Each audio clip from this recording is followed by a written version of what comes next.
And good afternoon, Xbox Nation. Welcome to the new episode of the Xbox Factor podcast. I am one of your hosts, Mr. Boomstick XL, and my goodness, do we have a show. And as a matter of fact, I have in front of me two shows because I sent the show notes 2 days earlier to the panel, only to have to rewrite everything because the amount of Xbox news, both good and bad, have exploded.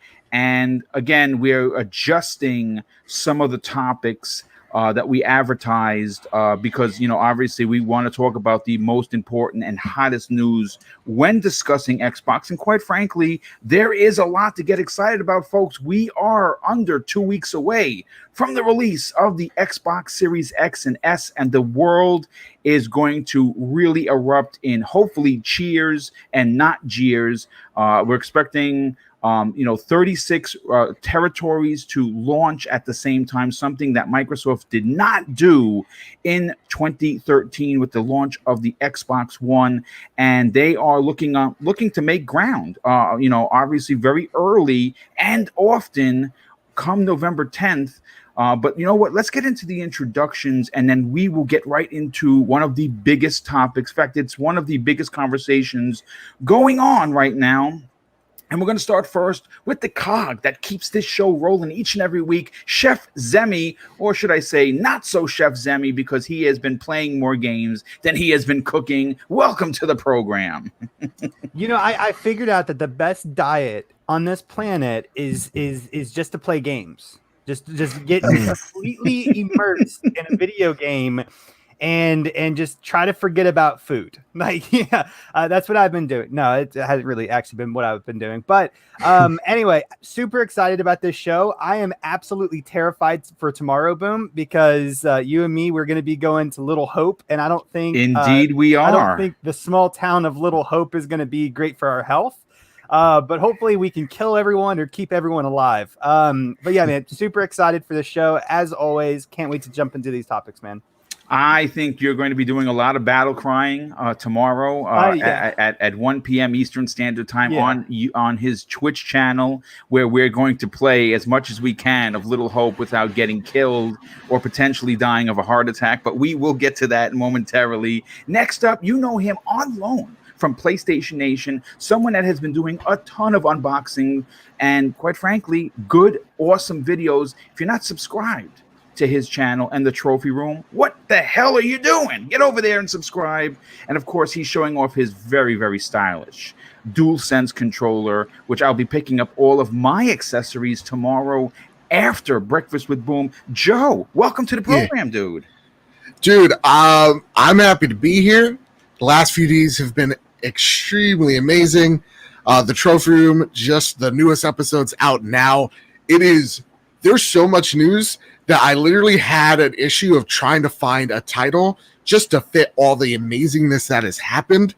And then even more news comes out. And let me tell you something else. And listen, Mark Cerny did not collect my ears for this either. This is just from me to you. This controller feels really nice. And it's actually way more reminiscent of an Xbox controller than you may think. Oh, nice. So, good to know. I'm happy to be here. I definitely saw you doing the comparison to the triggers, and even though the triggers on the DualShock 4 were better, certainly better than the 3, these triggers look to be much better. Especially the bumper buttons seem to be on point. Yeah. So I'm looking forward to not only hearing more from you, but actually trying and holding the controller myself. Though I won't be whispering or blowing into it like we've seen some YouTubers do. Don't do it, Joe. Don't do it, Joe. Okay, there you go. Next up, he is he's a podcast. Of course, he's a podcast. He's a content creator all the way from Germany that has exploded on the scene, not because of his amazing voice, not because of his technical knowledge, but because of how detailed his outstanding videos are. Please welcome Archimedes. Thank you for that outstanding introduction. I'm happy to be on the show today, and so much to talk about. Next Gen is only 2 weeks away. I couldn't be more excited. It's actually less than 2 weeks away. It's unbelievable. Yeah. It's unbelievable. We have been waiting for this the whole year. The whole year we have been discussing next generation and all these tiny news bits we got over the year, and now it's finally the time. So close, I can't wait. And today, it's going to be a fire show. Yeah, it's going to be a lot of fun. I mean, obviously, we have some serious topics to get into, and it's like I said, if you're expecting 2+ hours of the best Xbox content that you could find, then you tuned into the right channel. If you're new, of course, I want to encourage you to not only subscribe to this channel, but also hit the like button. We are a growing small channel. I'm I think 50 something subs away from 7,000, which is huge. When I started the year, I expected, or at least had hoped, that I would hit at least 5,000, and I have blown past that. And that's thanks to this community that has not only accepted me with open arms, but continues to watch the content, which is fantastic. So I want to thank you for that. Next up, we're going to go with our very good friend who has been making a splash pretty much everywhere he goes. Not only is he on this particular podcast, but he has got himself involved in several others. VJ, welcome to the program, my friend. Hey, Boom, how you doing? Yes. Thanks for having me back on again. Zemi, Mr. Badbit, Freebit, Archimedes, it's good to be back on the show again with you guys. And I know we're going to have some very varied opinions. that's kind of oh, yeah, we do. Well, I mean, listen, it wouldn't be a show if everyone. It wouldn't be a good show if everyone agreed. If it wouldn't be it wouldn't be a show that you wanted to look forward to if it was the same old, same old. That's why a lot of the topics we're going to discuss. Yeah, sure.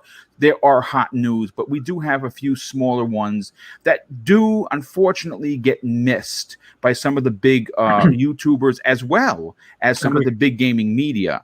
So we're going to cover some of those, and I'm glad that you're here. More importantly, I'm glad that you and your family are safe. I know that was some question regarding the wildfire situation in California. So, of course, we all are happy to know that you're here, but more importantly, that you are safe. So thanks so much for being here, brother.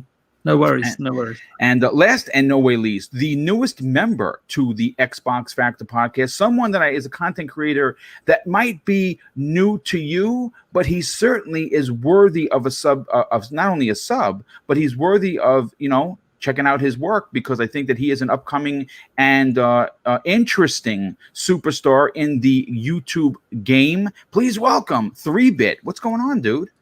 Hey, man. I've been playing Yakuza and relaxing a little bit. We got the storm Zeta. Was it Zeta? Approaching. So I was actually playing Yakuza last night, and it got wrecked. My power went out in the middle of this really hard boss. But, I'm doing good. Besides that, it's really good to be back on the show with you guys. Looking forward to hearing you guys' opinions on what's coming up. Well, listen, I'll say this. If that should ever happen again, once you have your Series X, rest assured that it will be waiting for you to start up using. That's right. So that's something to look forward to. Certainly one of the advantages of the Xbox Series X and S, which we're going to be getting in a couple of weeks or less than 2 weeks. So let's stop the shenanigans. You know what? Actually, I do want to address something. I've been getting a lot of DMs, and I've seen a lot of people on Twitter asking. As a matter of fact, people were asking in the chat if Microsoft sent me a Series X to unbox and review. The answer is no, they did not. Listen, I mean, as much as I would be completely floored if I opened my door and that box was sitting there, this is a relatively small channel. And you've seen who has gotten them. And they are much, much larger than me. Now, granted, I do have a relationship with PR. I do have a relationship with Microsoft. But again, you never promised anything. So I want people not to be disappointed for me that Microsoft didn't send it, because I was never told I was going to get one. I'm buying both. So I will be able to give you my hands-on review. And we're going to talk about it because Zemi and we're doing a launch day show. Yes, that Tuesday, we're going to be doing at noon, our live impressions of, or our first impressions of how launch day went for us, what we played first. Obviously, hopefully we get a big turnout for that. And then I'll be able to give you my full review. Now, granted, no one said that they weren't going to send it to me. and that could still happen, but I have not been contacted by Microsoft. But I do want to shout out a couple of people that I know got it, and they're personal friends of mine, of course. Randall Thor 19, an amazing Xbox content creator. Dealer Gaming, what could you say about RDX? And of course, Colt Eastwood. These are three monster Xbox content creators that absolutely deserve it. There's no doubt about it. So I'm glad to see that they got their hands on it. And listen, folks, don't be sad for me, because Boom is going to get his one way. I just have to wait until retail like everyone else, and that is perfectly fine. But I want to move on to the big topic of the day. And like I said, folks, if you've come to this show for the truth, if you've come to this show because you trust in Boom, you trust in this panel, and you understand that we are not chasing clicks, we're not chasing views, we're giving it to you like it's supposed to be, and that's the truth. We have to open up today's show with another reported issue at 343 Industries. Now, obviously, I don't need to say this, but I'm going to say it anyway. Now, obviously, they are the developer that took over for Bungie, who left Microsoft to work on their new IP known as Destiny on October 5th, 2007. And since then, they have held the title of being the developer of the Halo franchise, literally the face of the Xbox platform.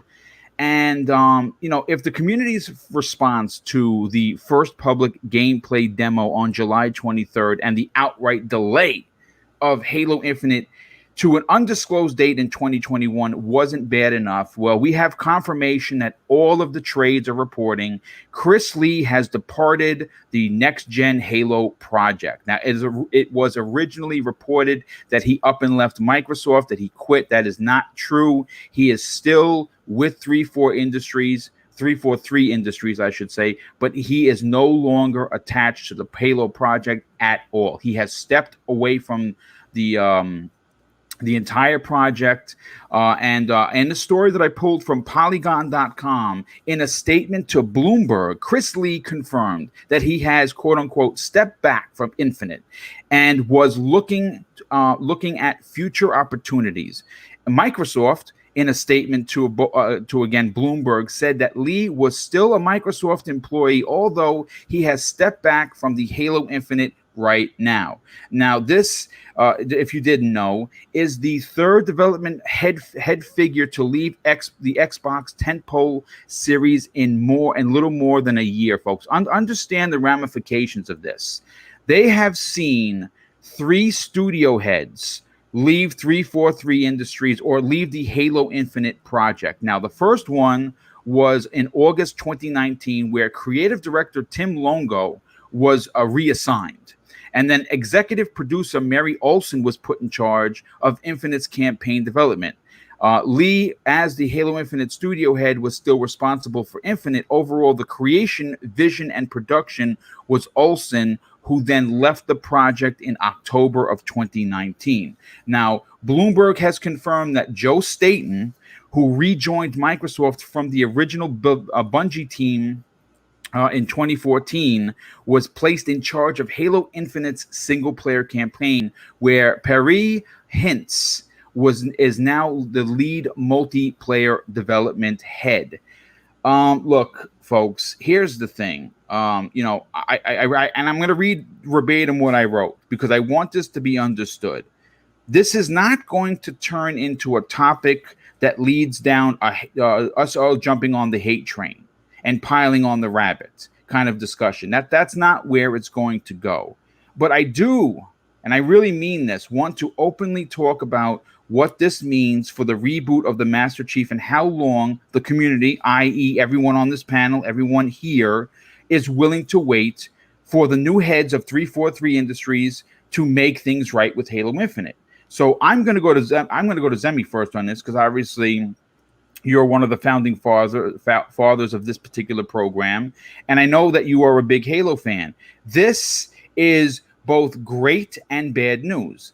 Great that the people in charge are no longer making these decisions. And I'm going to be honest with you, I don't know Chris Lee. He's probably got more talent in a fingernail than I have in my entire body, and I'm okay with that. But there comes a point, Zemi, where if this was to happen to a Mario game, if this was to happen to a God of War game, the world would be turned upside down. The same way the world is currently turned upside down, scratching their head, what the F is going on at 343 Industries that they cannot get this shit right. And they've listen, we know for a fact that that they've invested $500 million into not only this game, but the engine that they're using and 343 Industries. They are the highest funded development house at Xbox Game Studios. I don't understand, and I'm having a very hard time sitting back here and looking to like, oh, it's going to be okay. It's going to be okay. Is it? Is it going to be okay? Now, with the new studio head, I mean, you know, coming in, and I say studio head. Studio head is Bonnie Ross right now. I'm talking about for the head of Infinite. I have tremendous faith that Joe Staten is going to make things right. He was responsible for 3 of the best Halos in the franchise, and he is back, and he's back because he's talented. So I'm okay with that. The issue that we're all having is because all of this is so fresh, we don't know if Halo is even going to make 2021 at this point. What are your thoughts? What questions do you have for what's going on at this storied development studio? Yeah, so I mean, kind of, you know, at this point, or at least, you know, through like the past few months that we've been keeping track of 343, it really just kind of seems that there is a lot of issues with this studio. It kind of seems like 343's, you know, more of like the troubled child out of all of the Xbox game studios. As far as, you know, Chris Lee, you know, stepping down from his role, I don't know if that is a positive or a negative, right? Because we just don't, we really, you know, that's the problem, you know, that we and you know, even journalists face, is that, you know, a lot of people just kind of don't know, especially whenever, you know, a person is stepping down from a position, because, you know, there's usually not a whole lot of transparency due to privacy and you know, everything like that. But, you know, we've known that there's clearly a problem at 343 Industries for, you know, for a while now. And, you know, is it possible that, you know, Chris Lee might have been involved in being that problem, and that's the reason why, you know, he's not in that role anymore? That is definitely a possibility, but it's also possible that Chris Lee is just another casualty. He just eventually got fed up with the company, you know, from certain decision makers or whatever it may be, and he just decided to step down. Ultimately, we just don't really, you know what's going on. I think in this time, it is more important for Xbox to come out with as much transparency as what they can do, and let the consumers know, hey, you know, this is what we're expecting out of the next Halo game. You know, this is you know, like our timetable of when we are kind of, you know, looking to push this game out, to just kind of reassure fans that, you know, Halo Infinite is still going to happen. It's still going to come out. And this is kind of a rough patched launch window of when you can expect that game to come out. I really don't think that they should just kind of be completely silent about this. You know, they were before, and a lot of fans got disappointed by Halo's delay, right? So I think that Xbox really should come out with as much transparency as what they can. I don't know if, you know, this whole Chris Lee story, I don't know if it was, you know, similar to the previous 2 people leaving and what would seem like they were just, you know, not content working there, very upset working there. Or if potentially Chris Lee was that problem that was in, you know, the wheel of 343, and that's why he's gone. We just don't really know. Yeah, there are a lot of unanswered questions, but one of the issues that I think is basically the alarm being sound is if Chris Lee is the first, head, director's head of the game to walk away, you're like, okay, maybe it's creative differences. Maybe, maybe it's something. When you lose 3 in a year, I am sorry to say, I don't know where the problem is, but I can tell you right now that they always say shit rolls downhill. Pardon my French. And right now, as nice as she is, and I told you I had the pleasure of meeting her during FanFest, and she was very knowledgeable and very passionate about Halo. You have to ask what is going on at the top. Now, I'm not certainly going to be I would dare say that I want to see anyone lose their job, be reassigned or anything. But there comes a point where after 5 years of development, a $500 million investment into the new engine, based on what we've read, and this is supposed to be a new start, a fresh start, right? A soft reboot of the Master Chief. This is not what you want. Now, granted, if it launches next year and it's a masterpiece, we're all going to forget about this conversation. But what if it's not? What if it's so broken? What if it's so damaged that we may not see a new Halo for another 2 or 3 years? People used to make fun of PlayStation with some of their games that took 10 years to make. And of course, I'm not suggesting that they're going to take 10 years to make Halo Infinite. What I'm saying is that we don't know how badly damaged this game is. Is it the story? Is it the gameplay? Is it the engine? Did they basically just destroy everything by going from Unreal 4 to Slipspace? We heard that after 2 years of development, they decided to switch the engine. That could be a catastrophe. So we don't know. And that's what I'm talking about with transparency. It would be kind of nice to know, as a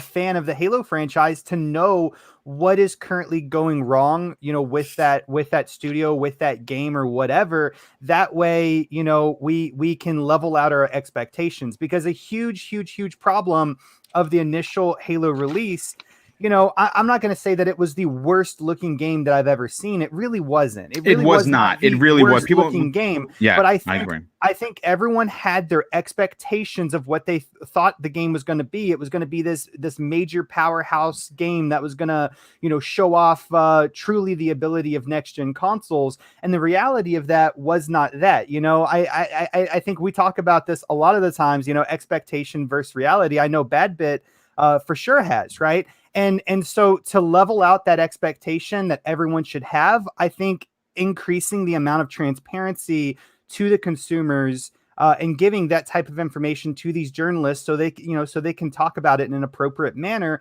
is very, very important. Because if your expectations are not, lining up with the reality, you're just going to be disappointed. So for that, I same thing, more transparency. And, like I was saying, we don't know Chris, we don't know the situation around Chris Lee. We don't know if he was, like I said, the problem that, Microsoft is trying to remove from the equation, or if he just truly was just another disgruntled employee that just got tired of it. Regardless, Microsoft, if it is the latter, needs to continue to launch an investigation into 343 and figure out what the problem is that is causing all of their, high up creative directors to want to leave the company, because that is not a healthy thing to have in any company, game studio, or whatever. And that's it. And that's a great point. And with that point, Joe, I want to bring you into the conversation. Look, we as someone that represents Sony in the most professional manner, you yourself on the trophy room have discussed when a delay comes regarding, we've seen that happen to God of War. We've seen that happen to Spider-Man. We saw that happen to The Last of Us, numerous delays. Now, granted, my feelings on the story is irrelevant. Right. The game's a masterpiece. Right. The game's a masterpiece, and it was delayed. I want to say a half a dozen times. It could be more. Right, I think at least 4 or 5. Yeah, so it was delayed, but the end product, again, the story for my taste, wasn't what I wanted, but the Right. game But itself the quality was there. was Right. there. So Yeah. as fans of these games, we were like, okay, you know what? It's here. I forgot about what happened because I forgot all about the delay while I'm going around as Ellie stealth killing everybody, which is what I did through the Yeah. game, right? So when you look at what's going on at 343, when you look at the relevance and the importance of not just Master Chief, but the Halo franchise as a whole, the Halo franchise is as equivalent to any of Sony's biggest IPs. Now you can put that as anything you want. I would like to consider Master Chief as important and as iconic as Mario. That is where I put Master Chief. I put him on the pedestal right there. Now Mario has seen a ton of games, and they've been great. We've seen a tremendous amount of sequels come out and reinventions. A perfect example: God of War 2018, masterpiece. End of story, no questions asked. We're still waiting for the Master Chief, and it looks like we're going to be waiting some more. For you, is this bittersweet? Is seeing people, the shakeup that we had that Brad Sams talked about happen as being important to making this game be great when it finally releases? I want this game. Obviously, you just saw me shoot the pistol like a big dumb dork, but I love Halo, right? Like, I mean, it's even right there on my wall. I got the Master Chief helmet over there. I love Halo. It means the world to me. I say it every time I can get a chance. That game made me a gamer. So, that said, looking at this release, kind of on the outside looking in of the outside, since I run a mostly PlayStation thing, that's where my ecosystem is. And so it's kind of like me looking out. I'm kind of like Squidward. That meme where he's looking outside and Patrick and SpongeBob have their arms up, waving them around and such. So taking a look at this, obviously this game is in trouble. Obviously. Right? I mean, or else it would have been, we would be playing it in November. Obviously, there's deeper problems because, they've gotten rid of a creative director. Well, now two, right? And even a studio head that's been with the company since 2008. Yeah, he's been there a long time. Yeah. He's been there a very long time, over 10 plus years, and kind of giving them the send off of like, he still works for us, and they're like somewhere else. So, obviously, this is in trouble. And I would love to tell you. I would love to get that transparency of where is the trouble, right? Because I could say it's the story and who knows? I could say it's a multiplayer, who knows? There is something wrong with this game, so much so at a foundational level that they've had to bring in outside sources in to course correct at the last minute. Brad Sams, I think it was him who got a lot of shit for, putting out that rumor of, hey, Microsoft's thinking about putting this game out in pieces. Looks like that was a plan, and they're still kind of dancing with that idea. So, I don't want to jump the gun and say what the issue is. I do want to, though, mention how Joseph Staten is probably the best person to right this ship, right? Because again, right now it looks like things are deeply flawed. It looks like the ship's in the wrong direction. With this guy being the captain, I think he could steer the ship in the right direction. Seeing the pedigree that Staten has, this is a guy that I was talking to Luke about this while playing Sea of Thieves because I'm a fake fan. That Joseph Staten has a resume that is rich in video games and tech, so much so that he's even been approached by the FBI to go lead stuff. So this guy's a really intelligent dude. He's launched countless games, including the games we love. So I'm hoping that there's some magic that Staten could rub off on this game. Halo needs to be good. Not even that.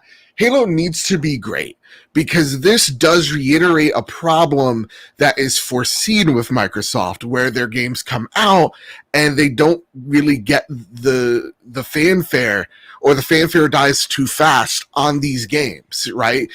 As much as I love Sea of Thieves, it's a great game now. It wasn't at launch, right? Same with State of Decay. So like they do have this reputation that Microsoft has been fighting this generation of like, no. Our games are really good. Like our first party titles are great games.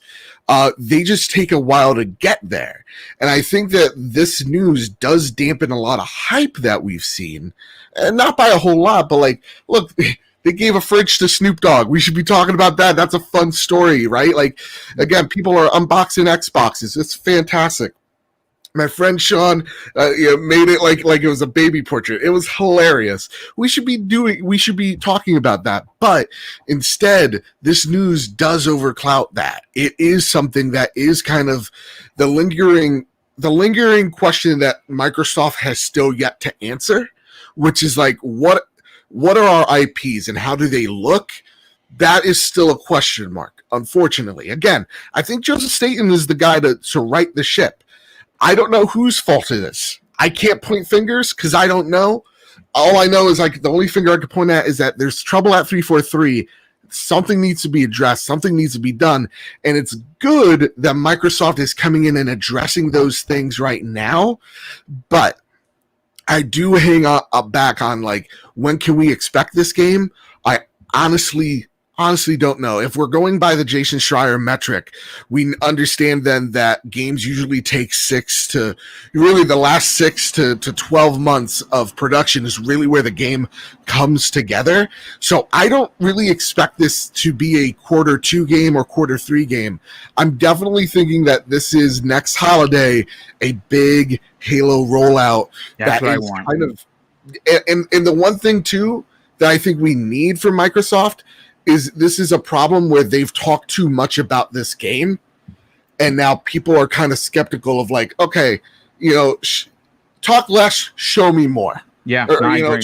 Show me where the improvements are. Talk when you need to talk, or just don't talk at all. And that's where I come down. So I know I may have come out negative or whatnot, but I'm totally on board with Staten jumping in, and wherever this game needs fixes, he'll do it. I hope they're going to do it. I'm with that. I'm always with that optimism. I want devs to succeed with their games, and honestly, I'm on board with you too. This game looked fucking dope from the first trailer. Yeah. So listen, I'm going to be honest with you. I know people expected more. I actually thought the game looked great.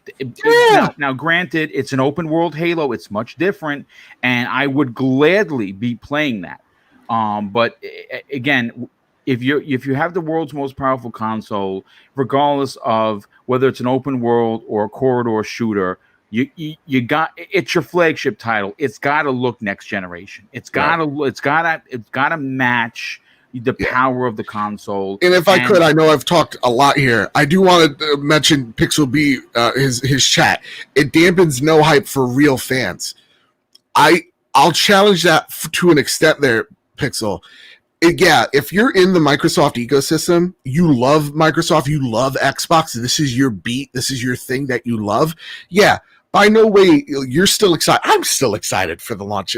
I'm not canceling my Series X pre-order, but if I am a casual observer of someone who kind of is that person who's the Squidward looking out the window, I am looking at it going, all right, looks like they still don't have their thing together, and kind of walking away. It does dampen that type of hype for the more broad thing. If we're, if they canceled Miles Morales tomorrow, I'm still going to get hyped for the PlayStation. I'm just going to be very, very, very disappointed, and that's what really it is.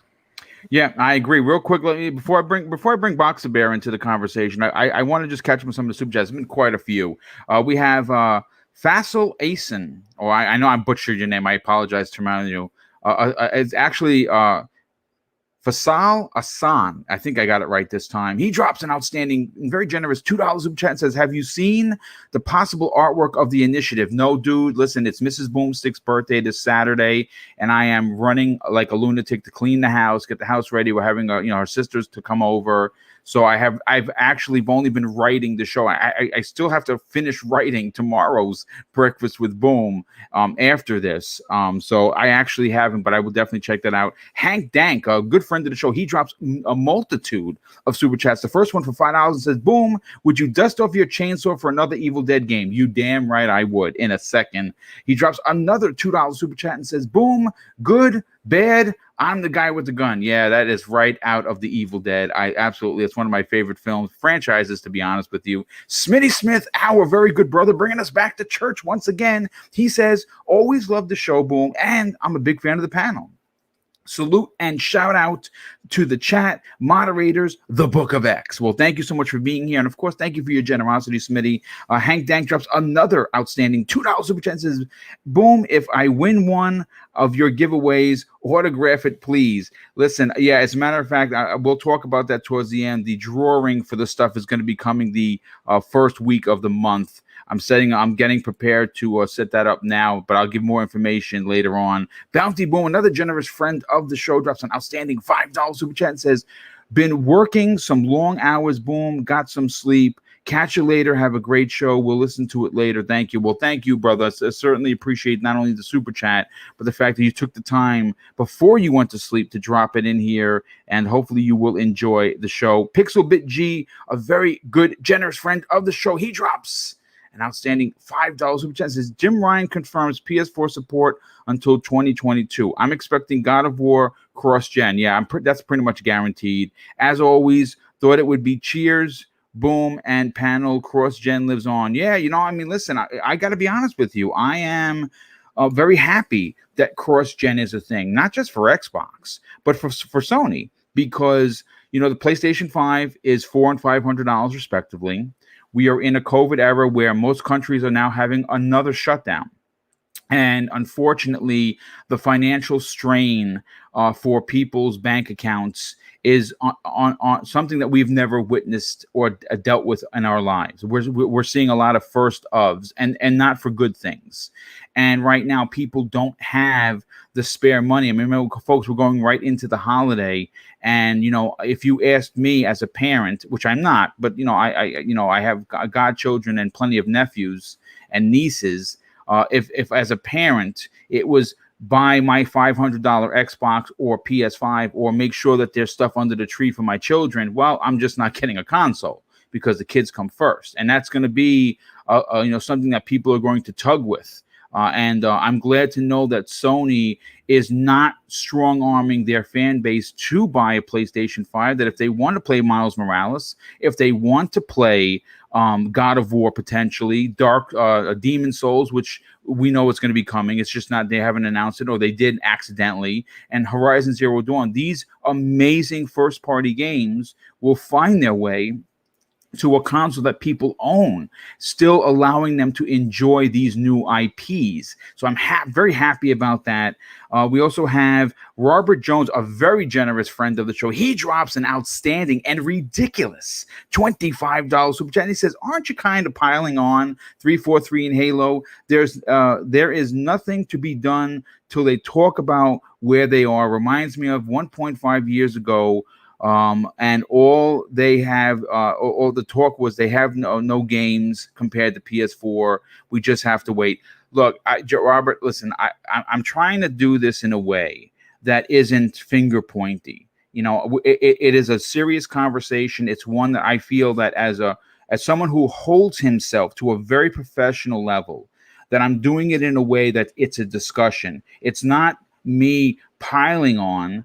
I to be honest with you, I'm frustrated. I'm a frustrated fan who has a Halo shrine dedicated to the Master Chief that's worth hundreds and hundreds of dollars.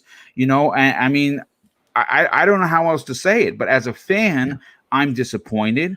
I'm frustrated. I feel gypped, to be honest with you, because I thought not just that, but you have to, we're not piling on. This is a discussion, or else podcast get very boring if we're only talking about games that just exist right here, right now, in the moment.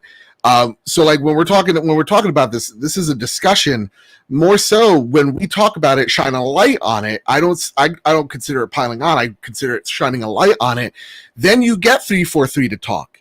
That's what happened with Cyberpunk when we shined a light on crunch. We had a conversation about it. Yeah. Then Cyberpunk was like, okay, well, or CD was like, we can't ignore this. We have to actually talk about it and be transparent. We want transparency. You have to demand that. Well, and I don't think that any of us are absolutely excited to jump in here and speak the way that we are about 343 Industries. We love Halo, we love Xbox, but to not do this whenever it's a topic that kind of somewhat deserves being talked about. A lot of people aren't talking about this.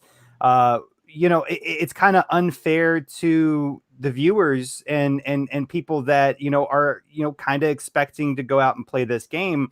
It's just, it muddies the water. Sometimes you just have to cover the news that you don't really even want to cover necessarily. Yeah, I agree, and that's well spoken. Box Bear, you've heard our takes on it, and I'm interested to know what you're feeling. Are you frustrated? Are you concerned? Or is it a little bit of both? Or are you on point? Or do you disagree with us on our, the way we've broken it down? What are your thoughts on this particular topic? You're on mute, Box Bear. This is my fault. I put him to sleep. This is my fault. I'm sorry. I talked too much. Boxer Bear, you there, brother? Okay, we'll come back to Archimedes. We'll go to VJ. Oh, there he is. Archimedes, you're back. Damn. Somehow the mic got muted on the software. Usually I do that on the phone itself. This happened last week too. I don't know what's going on. Okay, I'm sorry because I already started talking. All right, you asked if I do agree or do not agree, and a bit of both.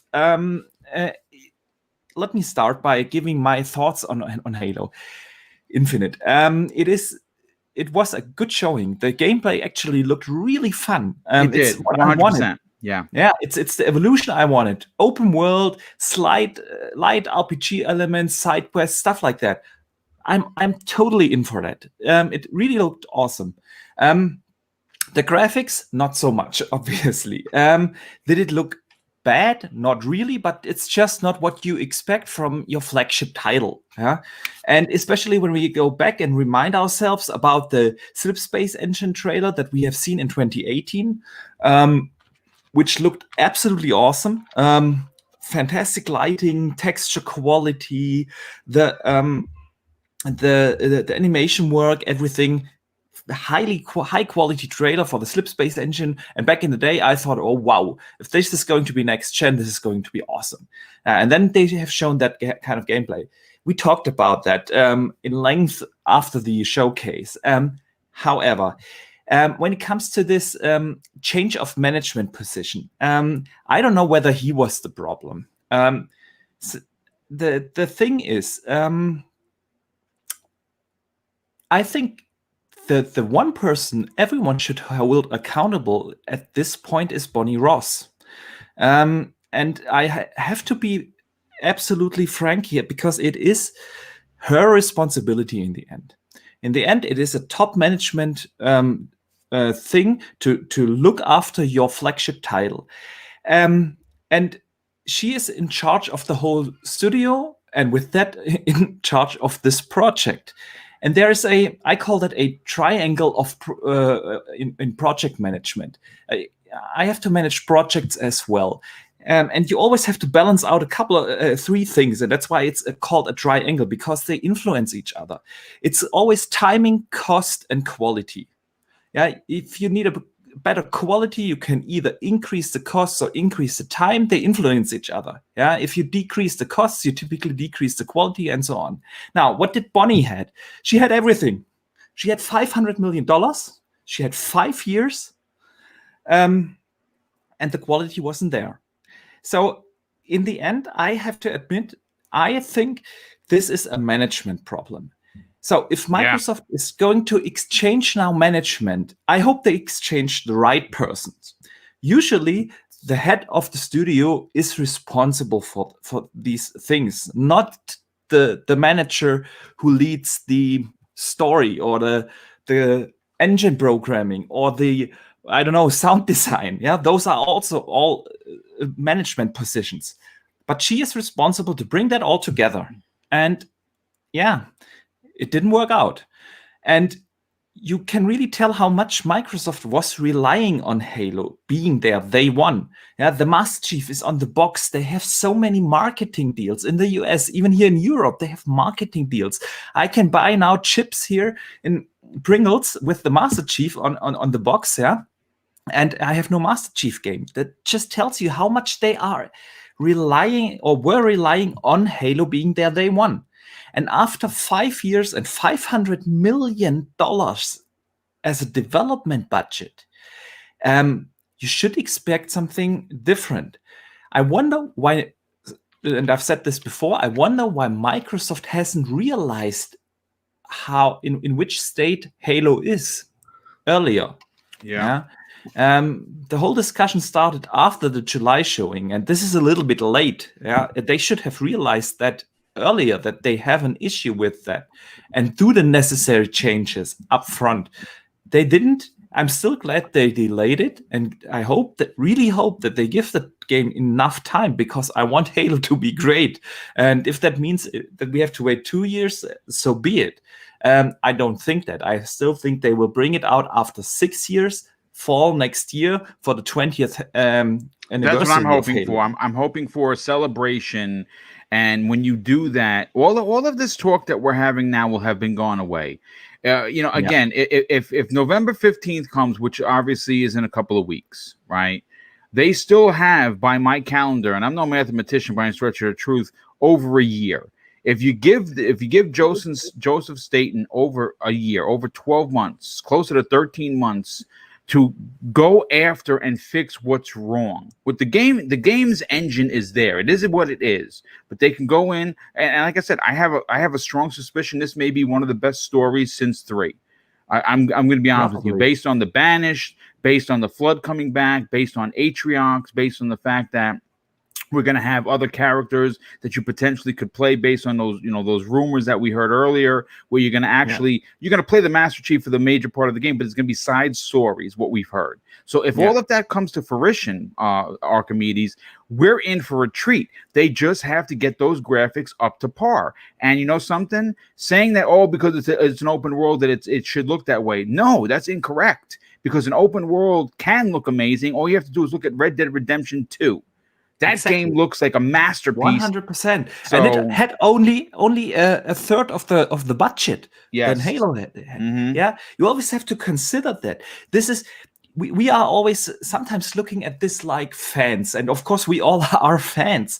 But in the end, whether you develop a video game, I don't know, a TV, a smartphone, or a car, or whatever you do, you have to manage costs, timing, and quality. This is always the same. It doesn't matter what you do. And if one gets out of hand, either the costs or the quality, you have to take action. And obviously that didn't happen up front, because they had a deadline. This was really one of the most important deadlines you can have. Halo as a launch title. Yeah, they probably agreed upon that being the launch title 2 years ago, and then they had time to adjust, and it wasn't possible. So something in the management at 343 went completely wrong. So hearing that the exchange management is, for me, actually something good. I don't know whether he was the reason. Yeah, I'm not saying that they have exchanged the right person. I don't know about that. I'm still confused that they didn't go to the top, because, like I said before, in the end, it's always coming together on the top. And you're right. And you said I don't want it either to say, okay, somebody should lose their job. This is not what I'm saying. But on the other hand, I mean, these top managers, they make probably 10 times more than the regular engine programmer. And it wasn't his fault. I'm sure of that. Because if you look at the pedigree of 343, Halo 5, you might like the story or not, but the game itself was technically absolutely It looked fantastic. It looked fantastic. Yeah, it did. Mm-hmm. Yeah, it had the best multiplayer since Halo 2. The mechanics were awesome. It is not that the talent isn't there. I'm 100% confident that 343 has good developers, some of the best in the industry. I have no doubt about that. But in the end, you can have the best engineer in the hierarchy on the bottom, yeah. If you don't have a proper manager who brings everything together, you will fail your product, and that is what happened here with Halo, if you ask me. And yeah, we will see where the journey goes. I really hope they take the time they need to fix it properly and not just damage control it now, yeah, and just, okay, we upgrade a little bit the graphics, because I don't think it's just the graphics. Probably a lot more didn't come together. Yeah, if something this substantial happens, that you delay such an important game, it is more than just a little bit of graphic polishing. Yeah, it's probably the departments didn't work properly together. The communication internally wasn't there. I don't know what went wrong. Yeah, so I really hope that they do not just tweak here something and then just rush it out. They take their time. And if that means they even missed that 20th anniversary mark, so be it. I want a good Halo game in the end. No, I agree. Let's get VJ. VJ, you've heard everyone's opinion so far, and you being with experience on both sides of the coin. We're talking about development as well as managing. In your opinion, where does this problem lie? Who really is to blame? I just want to say two things before I go into the answer. I've never seen the chat so with so much emotion, and because it is incredible. The chat has been on fire. Like literally, I can't even keep up. Yeah, and it's just such divisive opinions. And I think everything that I've heard so far, Archimedes this week perhaps has hit a lot of sentiments that I'm in agreement with. But I'm going to try to just go in a little bit deeper to help answer some questions. But first and foremost, Boom, this is not a witch hunt, that we're discussing. Exactly. Yes. No, it's not. No, it is not. Because what we're doing is looking at this as a case study, as far as I'm concerned. And if this was happening at Sony or Nintendo, and this was a Nintendo or Sony primary channel or something like Mario did happen, we'd rip into them also, right? We want to understand we're within our rights to be able to ask questions. Otherwise, how will we grow? So I also want to say that I made some comments on the July 12th podcast with you, Boom, because everything I think I said back then was relatively true for the time and for me. So obviously, if there's something that I say that people don't like, at least I'm trying to stay consistent with the caveat, obviously, Boom, of new information, education, or knowledge being introduced or coming to light, right? Because again, that's how we grow. So again, back to the 12th of June, I mentioned in a very subtle way and a polite manner that Chris Lee and additionally Bonnie Ross, looking at them and their histories, they didn't seem that they were quite up to the task, right? And obviously the evidence was in partially of what we saw, right? And obviously a lot of news was breaking out from various media outlets in terms of what were the potential or goings on at the studio. And obviously we know a lot of it was rumor and a lot of it was smoke. But for me, looking back now retrospectively, and it's an easy thing to do, Boom, right? It's a very easy thing to do. So let's bear that in mind. I think it was an ill-advised appointment and poor judgment, maybe all round, putting Halo in the hands of someone's background in terms of a production-led one, in terms of Chris's and Bonnie's, and maybe someone else should have been in charge. But okay, we can't fix that right now. I believe that would have been Bonnie Ross's, not Bonnie Ross, sorry, I'm thinking of the Flintstones. Bonnie Ross's call to replace herself with someone else she clearly felt she could manage in Chris in this instance, and knew what to expect, and fundamentally someone she could control with no surprises. I'm not coming at this as having a go at Bonnie Ross. You have to understand, as Archimedes said, her position in the company, and a lot of people at that level, Boom, are quite ruthless, right? And quite mercenary, and I've seen it across lots of corporations. So absolutely. This is something very, very true. We don't. It's fact, nobody in this position is there because she or he isn't ruthless. Yeah. Thank you, Archimedes. I really appreciate that. Actually, you don't realize how much I appreciate it, because when I talk about this stuff, people just want to put me down. But anyway, so in this instance, the idiom of the joke's on you is pretty apt, right? In this instance, because it hasn't worked out for Bonnie. Chris Lee, for me, Boom, when you look at the plethora of studios and talent at Xbox, which is undeniable, right, at this stage, right? Chris Lee is not in the same sphere of being a studio head, his position right now, or indeed leading creative production and development, and say to, I don't know, Daryl Gallagher, for example. To be quite honest, this is absolutely no surprise to me. And given a post-mortem, as I said, all this back in July would have been carried out. And I'm surprised in terms of how long it's actually taken for this to happen. But then again, Boom, and something I think Zemi was saying at the beginning, the reason why it's taken this long initially, and Archimedes, please feel free to chime in. Normally what happens, if you look at it in a 3-month period, Boom, is that I think that the decision was made back then or prior to then, and a handover has taken place, because there's no way you can take out someone, regardless of the performance of how well or bad that they've done, is take that person out, because he still has a knowledge base and information to pass on to whoever's going to take over the studio now. So a handover would be the most logical thing in my mind in terms of what's happened. So you only have to go back to, say, Chris's LinkedIn page, and I'm sure he's an expert in many, many fields, but like you said, Boom, Halo is akin to marry. It has to be reinvented. It has to reignite, the passion and the engagement, because it is that big, right?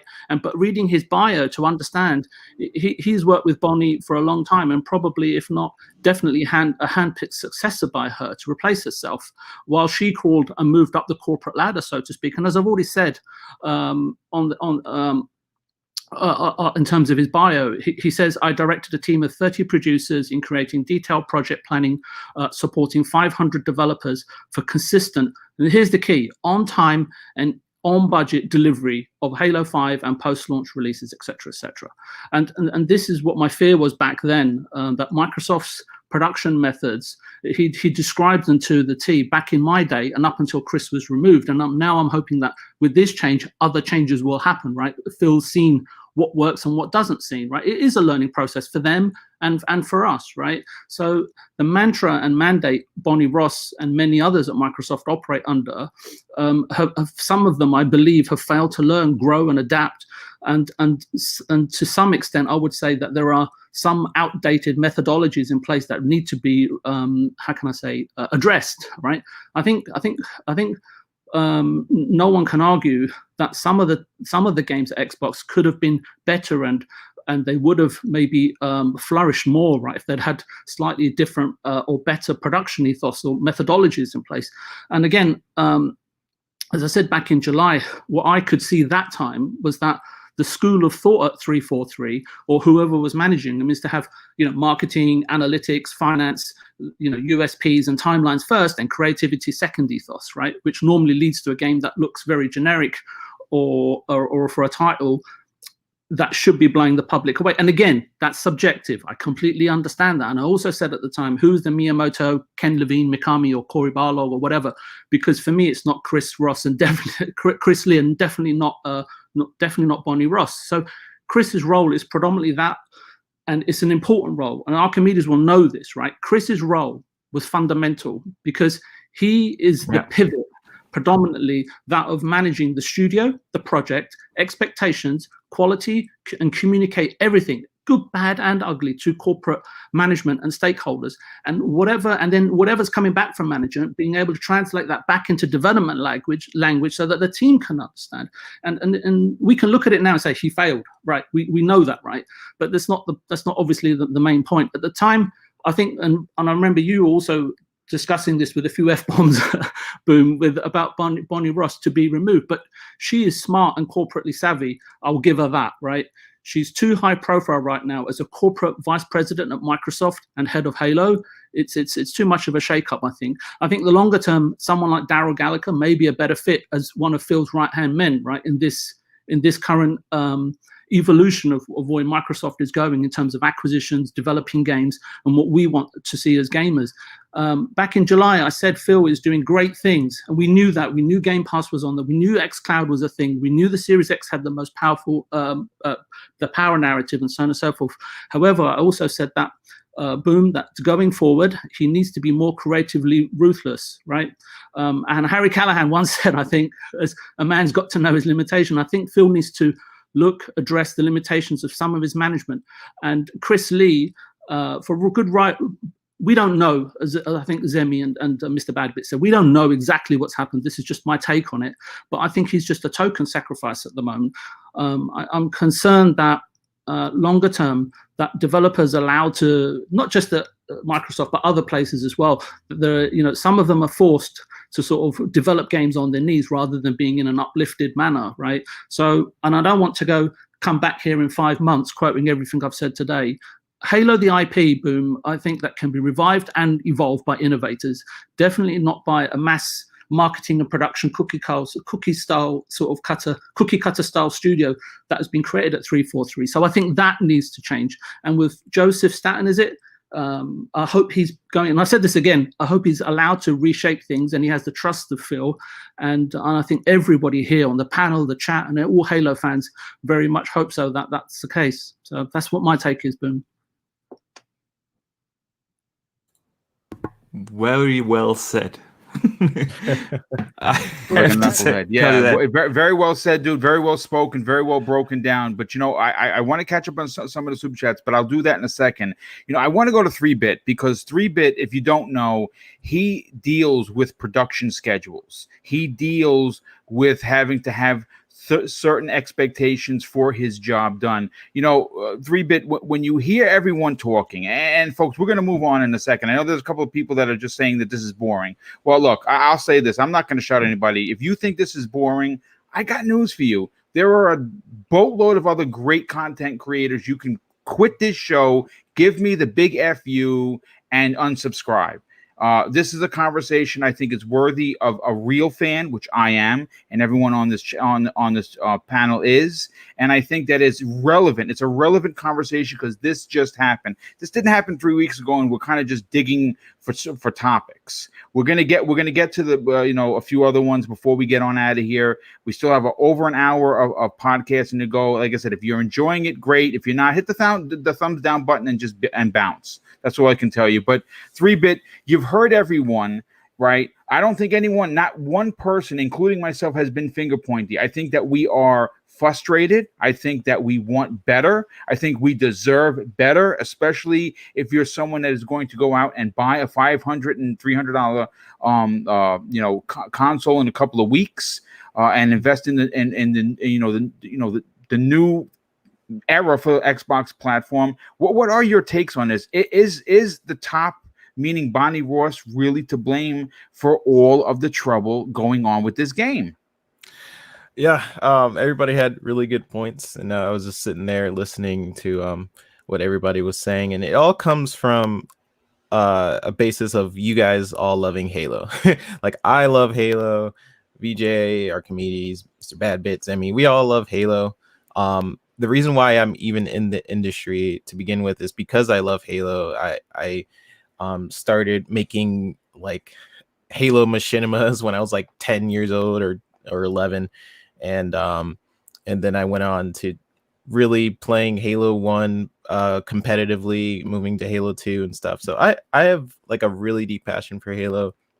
So if we're being critical of it, it's just because we want it to be better. That's the basis of what you guys can get out of this conversation. Now, that being said, I do know, based on people, friends that do work at 343, the management has always been pretty terrible.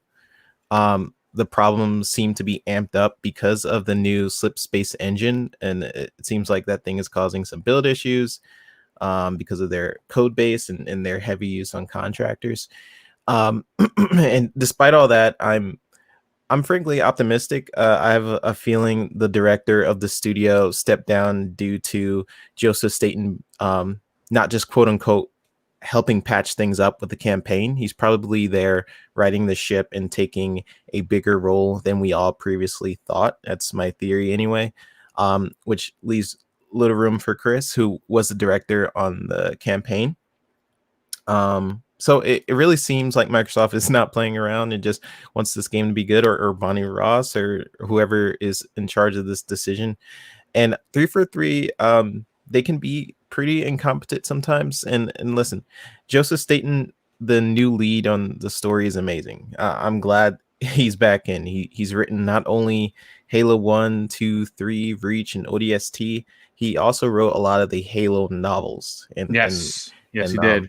And all those Halos just so happen to be the ones respected critically, right? So he was the creative director for Sunset Overdrive, Quantum Break, and even Microsoft Flight Simulator. He was the creative director on.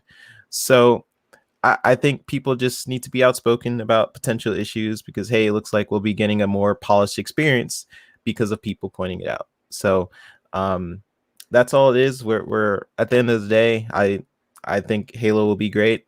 I'm optimistic about it, but I do think it needs to be said that there is potential management issues, not just based on what we've seen in the past with 343, but based on my own sources and just sort of like, just putting it together. So either way, I'm in for it. We all are. Yeah, we cannot wait. We cannot wait to play. And see, that's the thing. We all want Infinite to be great, because we want to attack it from both perspectives. I think there isn't a person on this panel that isn't going to run headfirst into Halo single player, and during that same day take a break to say, I have to try multiplayer now. I have to get in, and even if I get decimated, I have to see. And then you're going to bounce back and forth. That is what being a Halo fan is all about. Not just playing it for the one or the other. If you are, and again, I'm not going to say you're not a true fan, but I'm saying that most diehard Halo fans go into this each game with the mentality that they're going to spend a significant time with the Master Chief, and then they're going to go into multiplayer. And that's what we all want. We all want to be excited about the next Master Chief adventure. We understand that this is going to be a 10-year plan where they're going to keep adding to the game and keep telling amazing stories. And thank goodness for Joseph Staten to be back. And hopefully he's going to, again, right this wrong. But real quick, let me catch up with some of these super chats, and then we're going to get into a little bit of the medium talk, which is it should be fun. We have a $2 super chat from the P1553D. He says, we'll wait as long as it takes other great games, and that's fine. Yeah. You're absolutely correct in saying that, because there is a ton. Eagles fan 76, a very generous friend of the show, drops an outstanding $5 super chat and says, "Boom! It's obvious that there is." Okay, he says, "Boom! It's obvious that it is the story, because they were talking releasing multiplayer first. This has gone beyond the $500 million. This is sabotage their launch." I'm not sure what you mean by that, but I don't necessarily think it's a sabotage. I think it's just issues that they need to address, and they're doing that. We have Black Ronin drops a very generous $10 super chat, says, "Outside of the graphics, which were meh, this is really nothing. Crackdown had these issues, and Bulls have nothing to say. I feel like it's because it's Xbox that there's more criticism." Yeah, you may be right to some extent, but it's Halo. You know what I'm saying? It's not Crackdown. This is Halo. So I think that we are being maybe even over a little critical, because it's one of the three pillars. It's part of the Trinity. It's the same thing of talking about Batman, Superman, and Wonder Woman. If one messes up, you're like, wow, how could they mess up Superman? It's one of the flagship franchise. Same thing for Halo. And I think we're being critical as well, because they have had a very, very rocky history with the Halo franchise, starting with Master Chief Collection. Well, I think maybe didn't Halo 4 come out before Master Chief Collection? I think maybe I don't know. Well, Halo 4 did come out before it. Yeah, it was on the 360. Yes. So the last three Halo games have just not hit the mark. I mean, some people really liked it, and some people really did not like it for certain reasons. And I think that also adds in. Of course, it's Halo. It has this very, very large emotional connection with a lot of us. But 343's track record so far with the Halo franchise has not been the greatest, and I think that also adds to why we're concerned and we're being critical. Yeah, no, I absolutely, and I agree. Well said.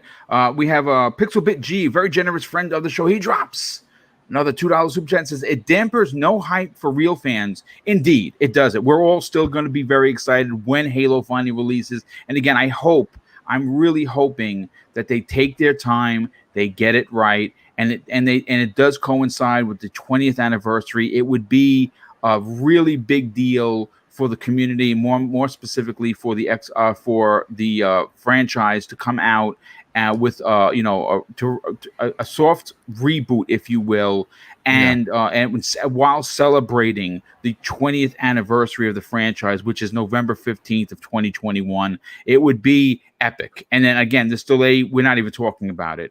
We also have Smokey drops. Oh, Smokey is a new channel member. Hey, Smokey, thank you so much for joining the channel. Definitely super appreciate that. We have Antoine Williams drops a very generous $2 super chat and says, do you think Flight Simulator will be day one? No, I do not. Unfortunately, that's probably going to be in the launch window. Hopefully they can get that in the launch window, which is 3 months after the launch of the console. We have Frank White with a very generous $5 super chat and says, love the show, not just because you're an Xbox show, but because you're a gaming show. Keep up the great job. Dude, thank you so much for the very nice compliment. Definitely appreciate that. And of course, appreciate your generosity. We have Black Ronin drops another very generous $5 super chat and says, Rockstar does open world all the time. This is 343, their first time. That said, there has to be something going on. Indeed, I definitely agree that and I think we can all agree that there is something going on, and that's going to be fixed. Pixelbit G drops another additional $5 super chat, and he says this: if you look at the game, the issue is with the engine more than anything else. Had there not been a lack of light and pop in, the game would look dope. Yeah, I mean, again, I thought the game looked good. I'm going to be honest with you. I'm not hating on the game. I would play that game. I just think that people want more for their $500 console. That's all. Kay Asante drops a very generous, and he's a generous donor to this channel.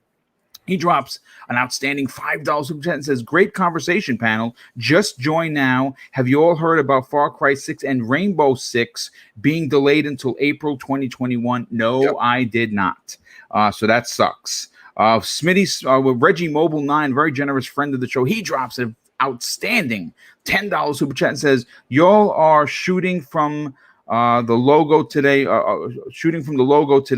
Boom, great and informative episode today. Great panels always. Well, thank you, dude. Super appreciate the vote of confidence. Smitty Smith bringing us back to church once again. And he says this after dropping an additional $5 super chat. This panel is absolutely on fire with fantastic thoughts and great insight. Thank you. Well, no, thank you, brother.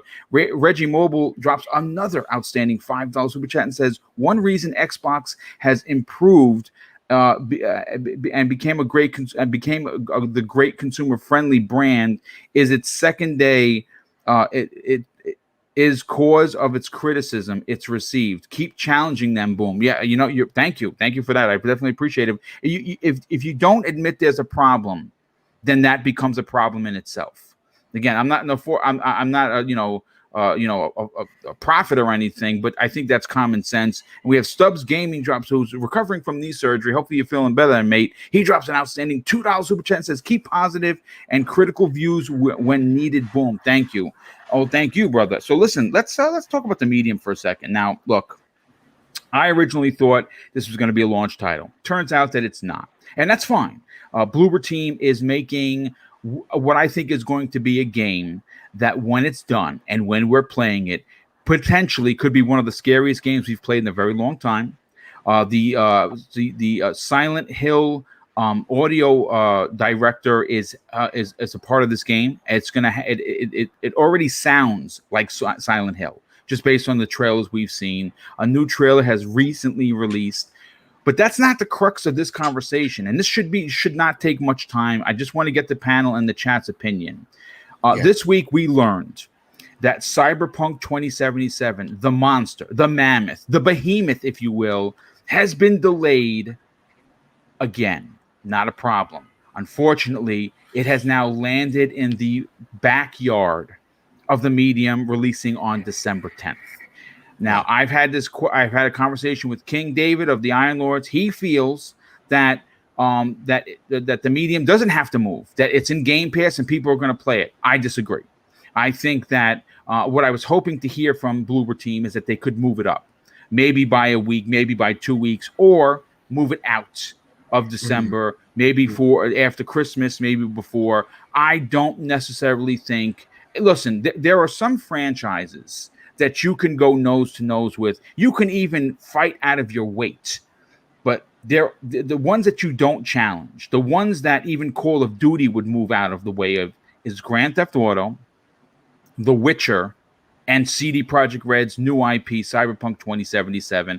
I don't think anyone wants to go toe-to-toe. And the medium, smaller team, game looks amazing. It's probably going to be in my top 10, just based on what I saw of 2020. And I'm super stoked. My question to the panel, my question to the over 700 people here that will hopefully get us to at least 500 likes before we get out of here.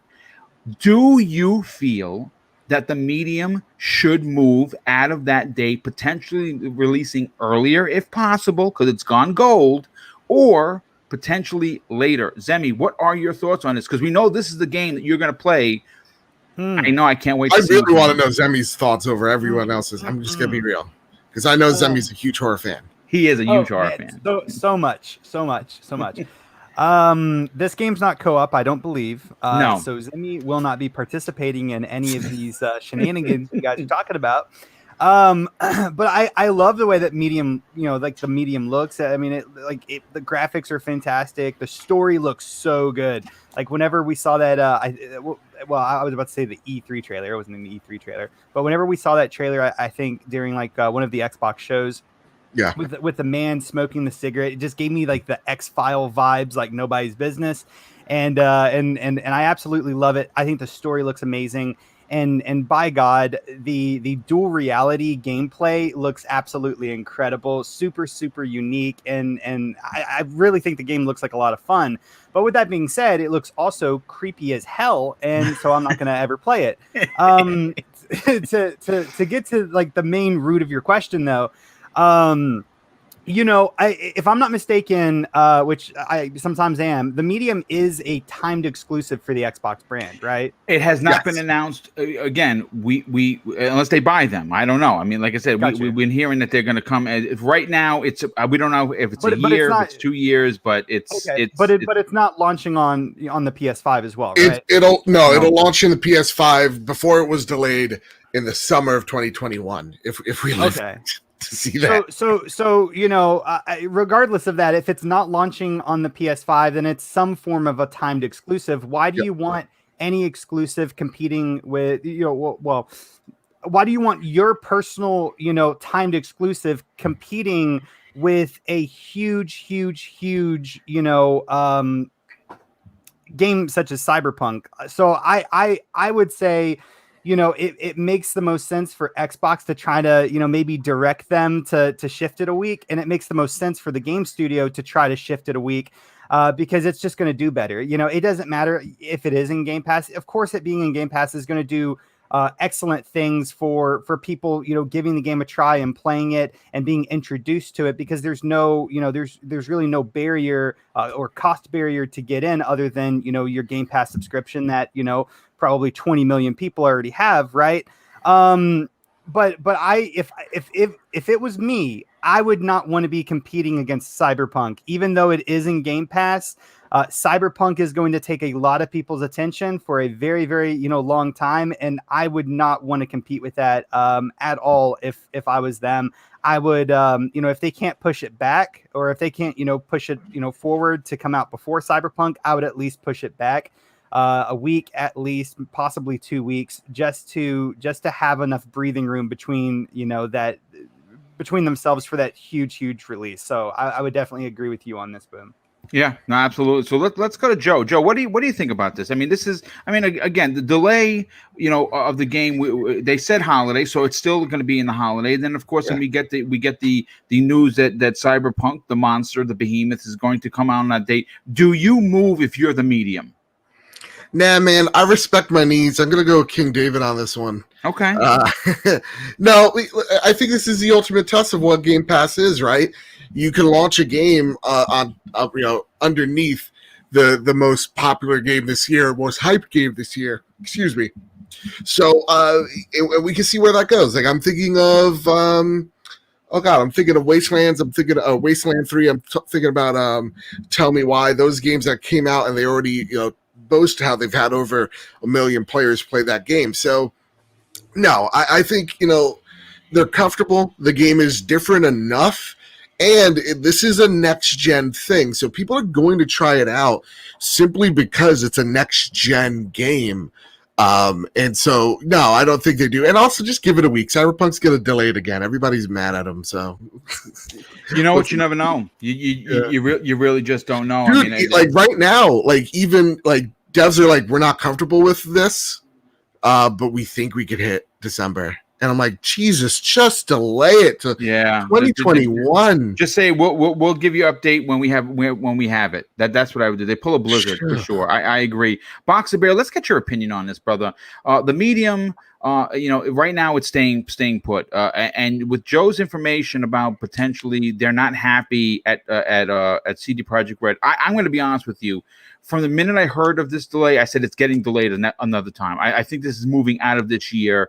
It's already been taken off the bracket for Game of the Year for Jeff Keighley's event that's happening in December. It doesn't qualify at this point. Just release it in January so it could be properly rated and reviewed without any bugs hitting it. And I'm with everyone. There are so many games to play, especially open world games. Like I'm going to be knee deep in Assassin's Creed. I was playing Watch Dogs this morning. I'm absolutely loving it. I'm going to be honest with you. And they mentioned DedSec right out of the gate. So I'm very excited that this has continuity with 2, which I'm super stoked. I love 2. So, and of course, Spider-Man Miles Morales on launch day for the PlayStation 5. So I can't wait. Yeah. Do you move or do you wait for potentially CD Projekt Red to delay this game again and just stay where you are? I'm with Joe on this one. Just leave it there. If you in these day and ages, games that get delayed all the time, and we've seen it with Cyberpunk happening a couple of times now. You never know what happens, and even if they launch on the same day, it's such a different game, and the players that play that game are probably a lot of them are also playing Cyberpunk, but those are definitely more of the hardcore gamers, and for them it is absolutely okay to have 2 or 3 games to play in parallel. I don't think it is necessary because they also delaying that game costs them also a lot of money. This is something a delay is never free. A delay costs a lot of money, so no, I don't think they should do it. I'm happy that Cyberpunk got delayed. I wanted to say that too. Same here, man. I'm so relieved. It's such a relief. Yeah, because it was really bugging me. I want to play Assassin's Creed Valhalla. Yeah, on 19th, when the PlayStation comes out. The same day Cyberpunk would have launched along with Spider-Man, and I want to play something on my PlayStation as well, and that's going to be Spider-Man, and I now have a little bit of time for that. I want to play the Falconeer. All these games. I also bought Watch Dogs. I probably won't have finished that by the time the Xbox comes out, so it gives me room to breathe. I'm happy for that. I would also be okay if Cyberpunk got delayed even further, and then they finally get that Xbox and PlayStation enhancement patch ready, because the game is still supposed to launch without the enhancement patch. So if I were in charge of the medium, I would just leave it there. Either it gets delayed or not. I don't think it's a big deal. Okay, that's very, very fair. VJ, let's bring you to the conversation. The medium is expected to do well on the Xbox Series X. It is a new IP. It's exclusive for the Series X and S. It does fall into the launch window, quote unquote, and it is going up against a behemoth. For you, do you agree with me? And I don't expect you to. Do you think that it's a game that because it's a new IP, because it's different from Cyberpunk, and that it's a horror-based title, that it should just stay in the lane that it's in and just challenge Cyberpunk on December 10th? Boom, just before I answer your question, I've had to connect via a hotspot, so if it cuts out, I'm really sorry. No, don't worry about it, brother. You're good. Don't sweat it.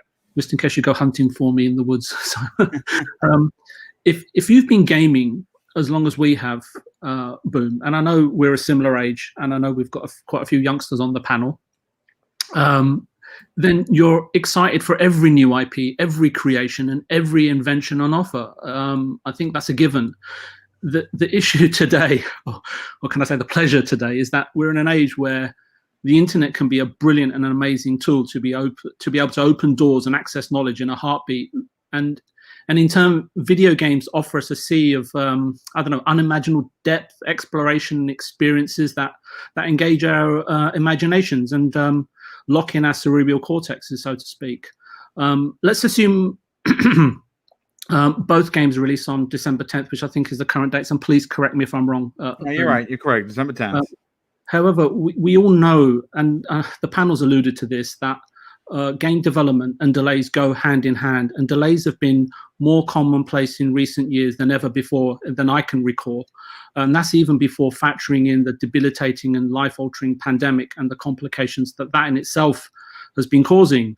So I don't intend to take, well, I haven't been taking release dates for granted, Boom. Quite, in light of what's been happening.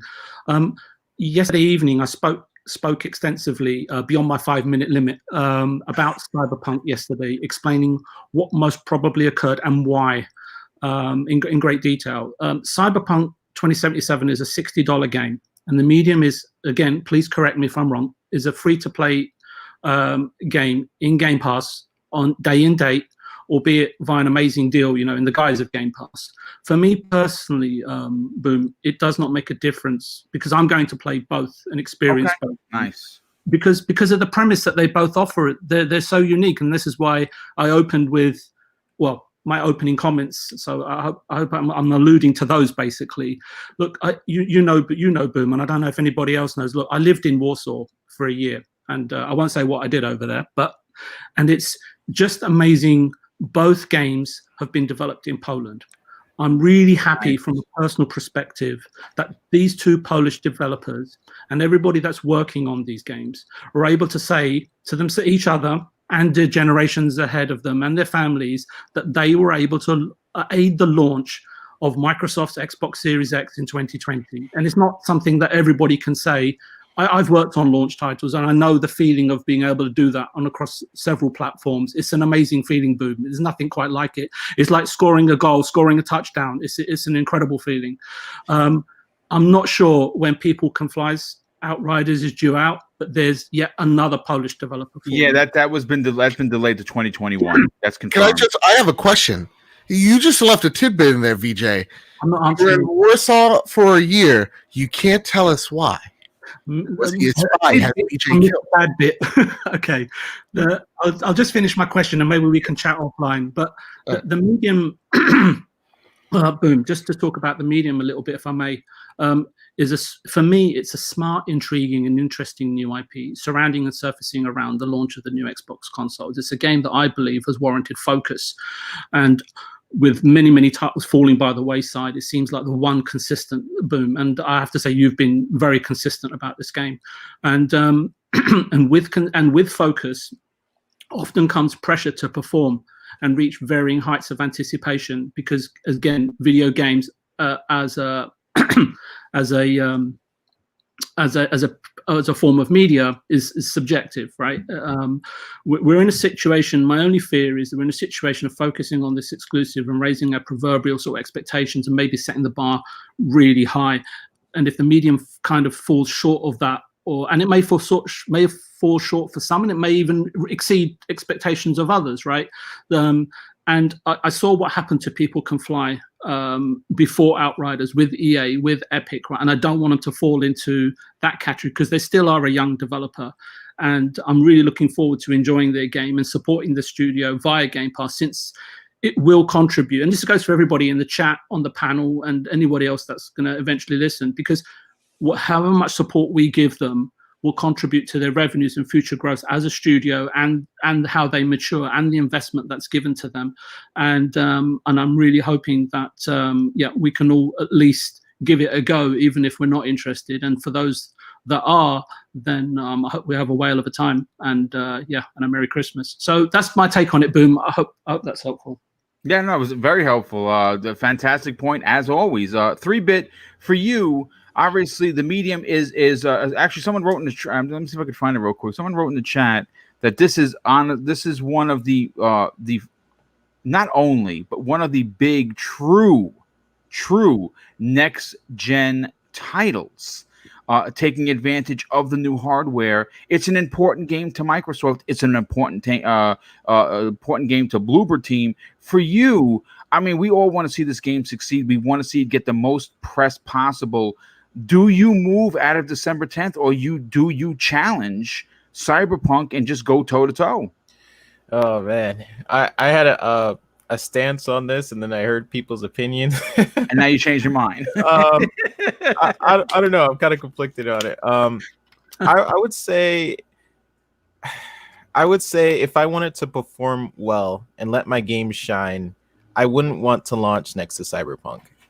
And I honestly think I do think it does benefit a lot from Game Pass, because what is Game Pass, right? People try out games that they normally wouldn't have tried just by having Game Pass. So I do think that is a benefit, but you also have to take into account of the people who don't have Game Pass but have Xbox Live.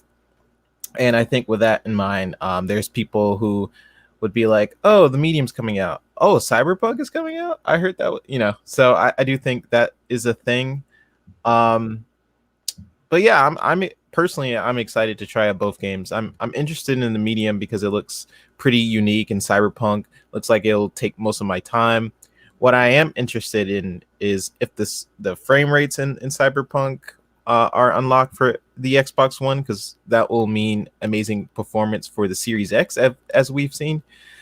We know the next gen patch is coming later, but if the resolution is dynamic and the frame rates are unlocked, that would be amazing news for people getting the game on the Series X.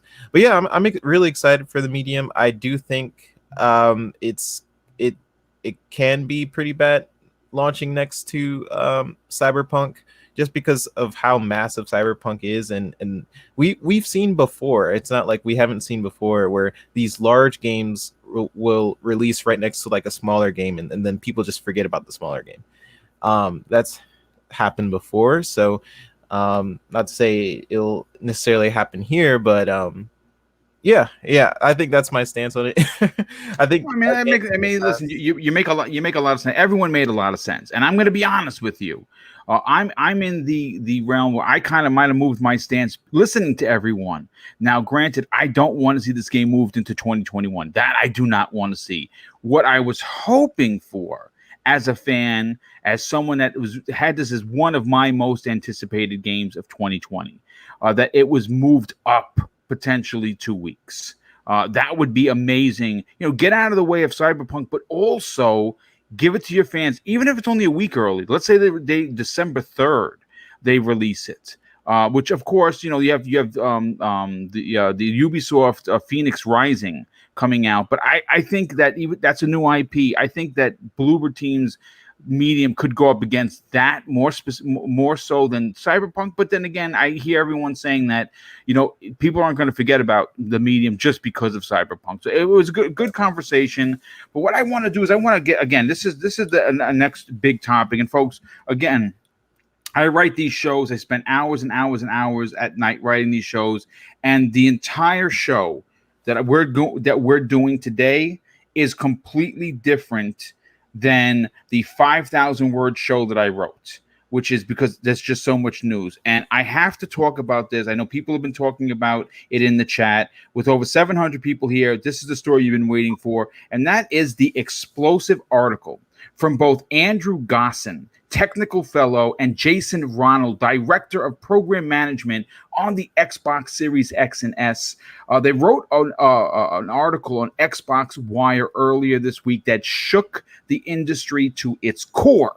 And now we have a closer look on how the Xbox Series X and S integrates full AMD RDNA2 architecture. So what I did is I pulled directly from their article. I'm going to read the first 2 paragraphs. So what I did, it's a very long article. In fact, it's very, very good. I added it into the show notes. So once this loads up on YouTube, the article is where it says source articles. All you have to do is click that. The article is going to pop right up if you want to read it. But this is what they had to say. We here at Team Xbox would like to congratulate and celebrate our amazing partners at AMD on today's announcement of the Radeon RX 6000 series of RDNA2 GPUs.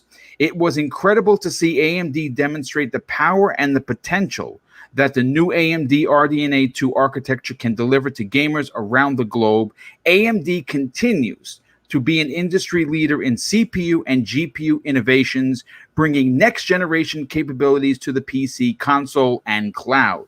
This is where the article gets really, really good. They go on to say, the long-term strategic relationship between Xbox and AMD over the past 15 years, beginning with the Xbox 360, is at the heart of the Xbox Series X and Xbox Series S. With the upcoming launch of the Xbox Series X and S on November 10th, together, we are ushering in the next generation of gaming, delivering a level of power, performance, and capability never before seen in console gaming, powered by AMD's latest Zen 2 and RDNA architecture. Now, this is where it gets good, folks. Xbox Series X and S are the only next-generation consoles with full hardware support of all RDNA2 capabilities, and AMD showcased that for everyone to see today. Now, this is where we get into it. Now, look, as someone who's relatively new to covering the news, I haven't even, November 3rd makes 3 years that I'm on YouTube. And the first year was just like everyone else. You made videos and you hope someone would give a shit to watch them. And then I started producing my own content, and I got into this 4 show things a week kind of a thing. And I love it. The pressure of having to perform is what drives me. Making sure that these shows are fun and interesting is what drives me to not only be a better content creator, but someone that wants to cover topics that are extremely relevant. And I believe what we've done today are just that. But, you know, if we hearken back to take any generation, take the Xbox 360 versus the PS3, take the Nintendo 64 versus whatever, you know, whatever you want to throw in there, the PlayStation 1, power has and will always be the crux of the conversation for many, especially when you're talking about the PC master race, who has for years led the charge and held the crown when it comes to power because of what is available to them, where they could literally plug and play anything they want into their rigs. Microsoft has done something unlike anything that they have not only done before, but more importantly, unlike anything anyone has done before. And having RDNA2 fully functional in the Series X and S is a feat of marvel. And it's exciting, and I cannot wait to get these consoles home because I'm buying both. One's going into the bedroom, and the X is going out here in the living room where I game mostly. And that's how much I love Xbox. Like, I wanted both consoles. I wanted to buy both and support Microsoft, so I bought both. And that's because they're both technical marvels that I cannot wait to use both. You know, Zemi, I want to go to you first on this. Now, this was a powerful article. And this was written with class and distinction. And you know, we've heard from Jason Ronald before. And the guy, man, he is as smart as you can possibly want, you know, being in charge of making these consoles as powerful as they are. Now, obviously, it's not just Jason Ronald. It's a whole team over at Redmond. but he is, the spokesperson for that team, and he does it very, very well. When you hear that RDNA2 is being used to its best potential in the Series X and the less powerful S, how excited are you for this hardware that releases in under 2 weeks? Very excited.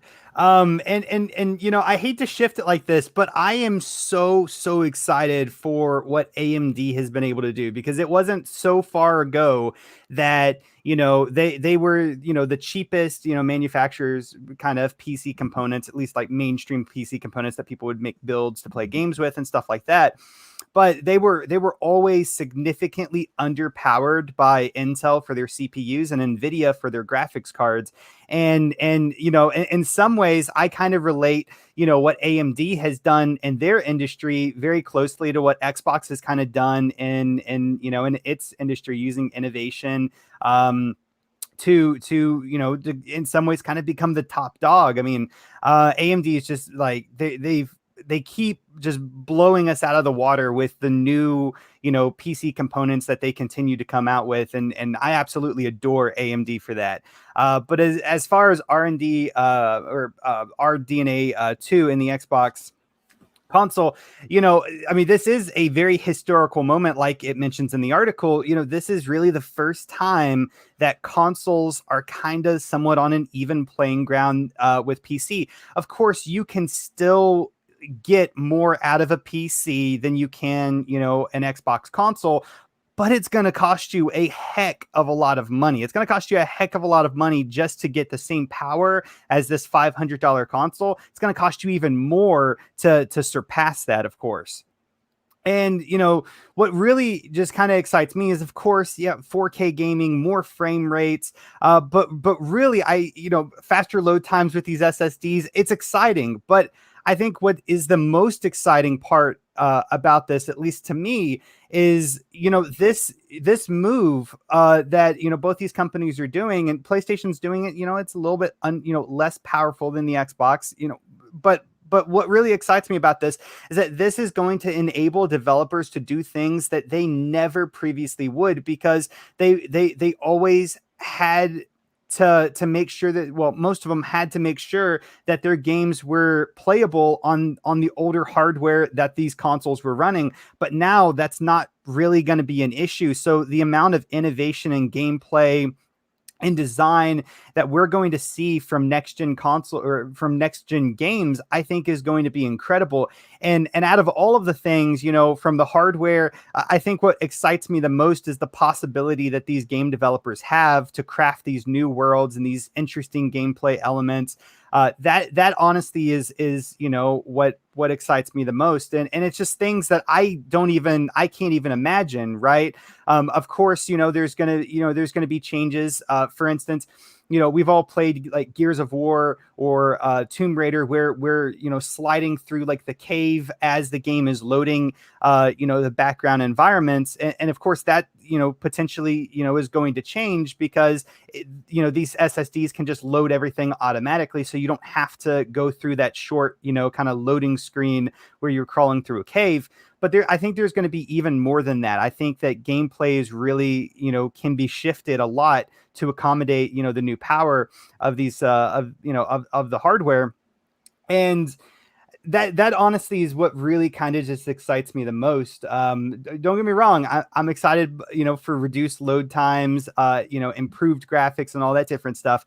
But I'm really, really excited to see where, creatively developers can, change these games and do the things that they dreamed about doing, but were never able to do previously because of the restrictions that consoles had on hardware.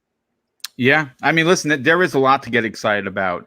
And listen, I'm thrilled to be able to say that not only do I have both of those consoles pre-ordered and locked in, I got my PlayStation 5, and not a lot of people can't say that. Lucky. Yes, indeed, very lucky. But I also got on the line very early and waited for a very long time to make sure that happened. But listen, I mean, that's what being a fan's all about. Let's Joe, let's bring Joe into the conversation. Joe, listen, I see some people, more specifically, I don't know, Kratopsy, I think his name is, or I'm not sure how you pronounce it. I don't know what that dude's malfunction is. I'm going to be honest with you. I don't know who that guy is. I don't know who he is either. I've never seen him in the chat. Apparently, he's very triggered by my excitement. He's even said something that I said something to the effect that I have trouble saying words. Well, sometimes as a host, you have a brain fart. Sometimes we're human. Words are hard. That happens. The English language is so difficult. Like, you guys don't even know. Well, I'll say this: if you are triggered, Kratosby or whatever the fuck your name is, if you are not enjoying the program, I can just say step off and just hit the thumbs down button and just unsubscribe, because don't be a dick here, because what I'll do is another comment from you, I'm just going to ban you. That's it. Yeah.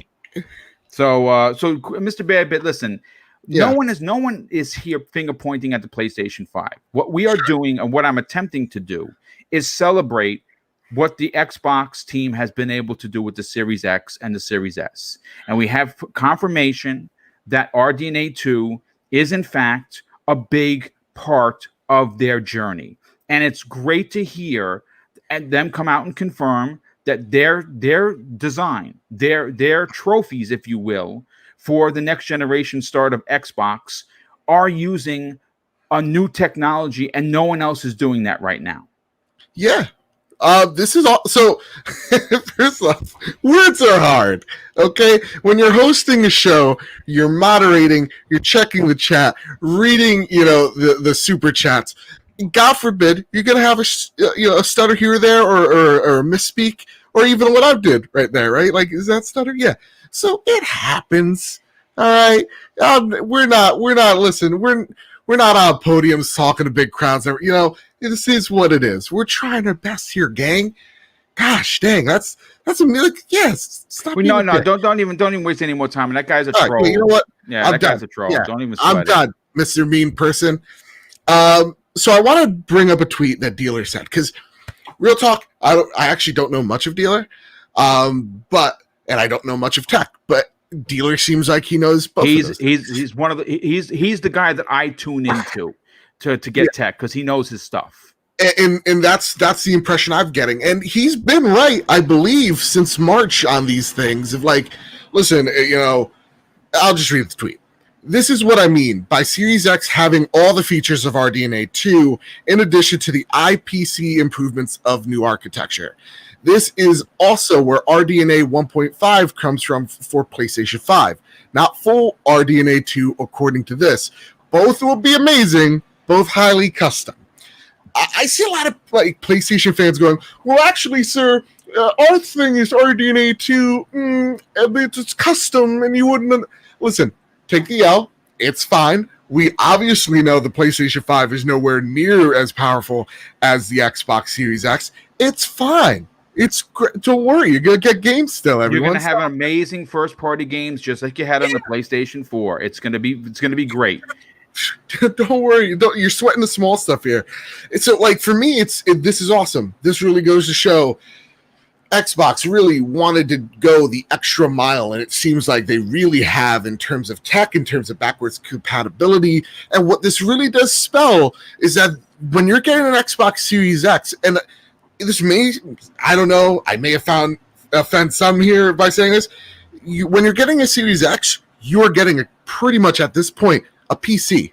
Yes. Right? Like the cross-gen between Xbox, the ecosystems rather, between Xbox and PC, those boundaries are collapsing, and this really does help bridge those divides. So that it's awesome that Microsoft says, listen, let us try to bring our ecosystem together, give you options of having the most powerful box around while giving you the alternative of having that cheaper box. Because everybody, even Phil Spencer says, I think we're going to sell more S's than X's. So that's kind of what you want. Xbox is giving you choice. They're giving you power where it counts, and they're really not even skipping a dime when it comes to putting this console out, whether it's manufacturing, design, or even, dude, when you open up the box, it is really impressive. It's cool. And that wastes so much money to do that. Like, people don't even understand, like, straight down to the packaging, that costs a lot of money to put that type of production into. And they did, because it's a premium product. And so seeing this here, awesome. Good for you, Xbox fans. Be excited. Cheer for this. This is great. Yeah, I absolutely agree. And well said, as always, Joe. Well said, as always. Archimedes, I know that I don't think I studied there. You know? No, you didn't study. You're good. You're definitely good. Should be like, he passes the test. Archimedes, I want to hear your point on this. Let me just catch up on a few of the super chats that's come in. We have James Anders, who drops a very generous $2 super chat and says, "Good show, everyone." Well, thank you, James. Definitely appreciate you being here. But of course, thank you for your generosity. We have James, another James, 176, another generous friend of the show. He drops an outstanding $2 super chat and says, "Word to the wise, don't be a buffoon in the chat." Yes, indeed, because I don't like the curse. I don't like the curse. I really don't. I try to run a PG-13 thing, but my God, that bothered me because that was on the line of being a bully. And that's the one thing that I fought against as a New York City police officer, being a youth officer for almost my entire career, is bullying. I'm not going to stand that shit then, and I'm certainly not going to stand that shit on my own show. So if you're a bully, guess what? This is not the place for you, because if you don't get it from me, the ninja known as the sheriff is going to get you. Lethal Papa will ban you, and he has full authority to do it. Lethal, I know you're doing a great job, so thank you, brother. As always, we have Lakeith. I think that's how you pronounce it. I'm probably butchered that name. I'm so sorry. They drop an outstanding $2 super chat. That is why I love this show. Boomstick runs this. Thank you. I definitely appreciate that. And again, I apologize for the curse. I don't like the curse. I really, really don't. But my God, that really gets under my skin because I don't like bullies. And listen, you're entitled to your opinion, but you don't got to be a nutsack about it. We have Game Over, who drops a very generous $5 super chat and says, "Keep telling these haters and fanboys to F off. This is one of the best podcasts on you for Xbox Talk. Thanks, Boom Chat." Well, thanks, dude. That is really awesome of you to say. I definitely appreciate that.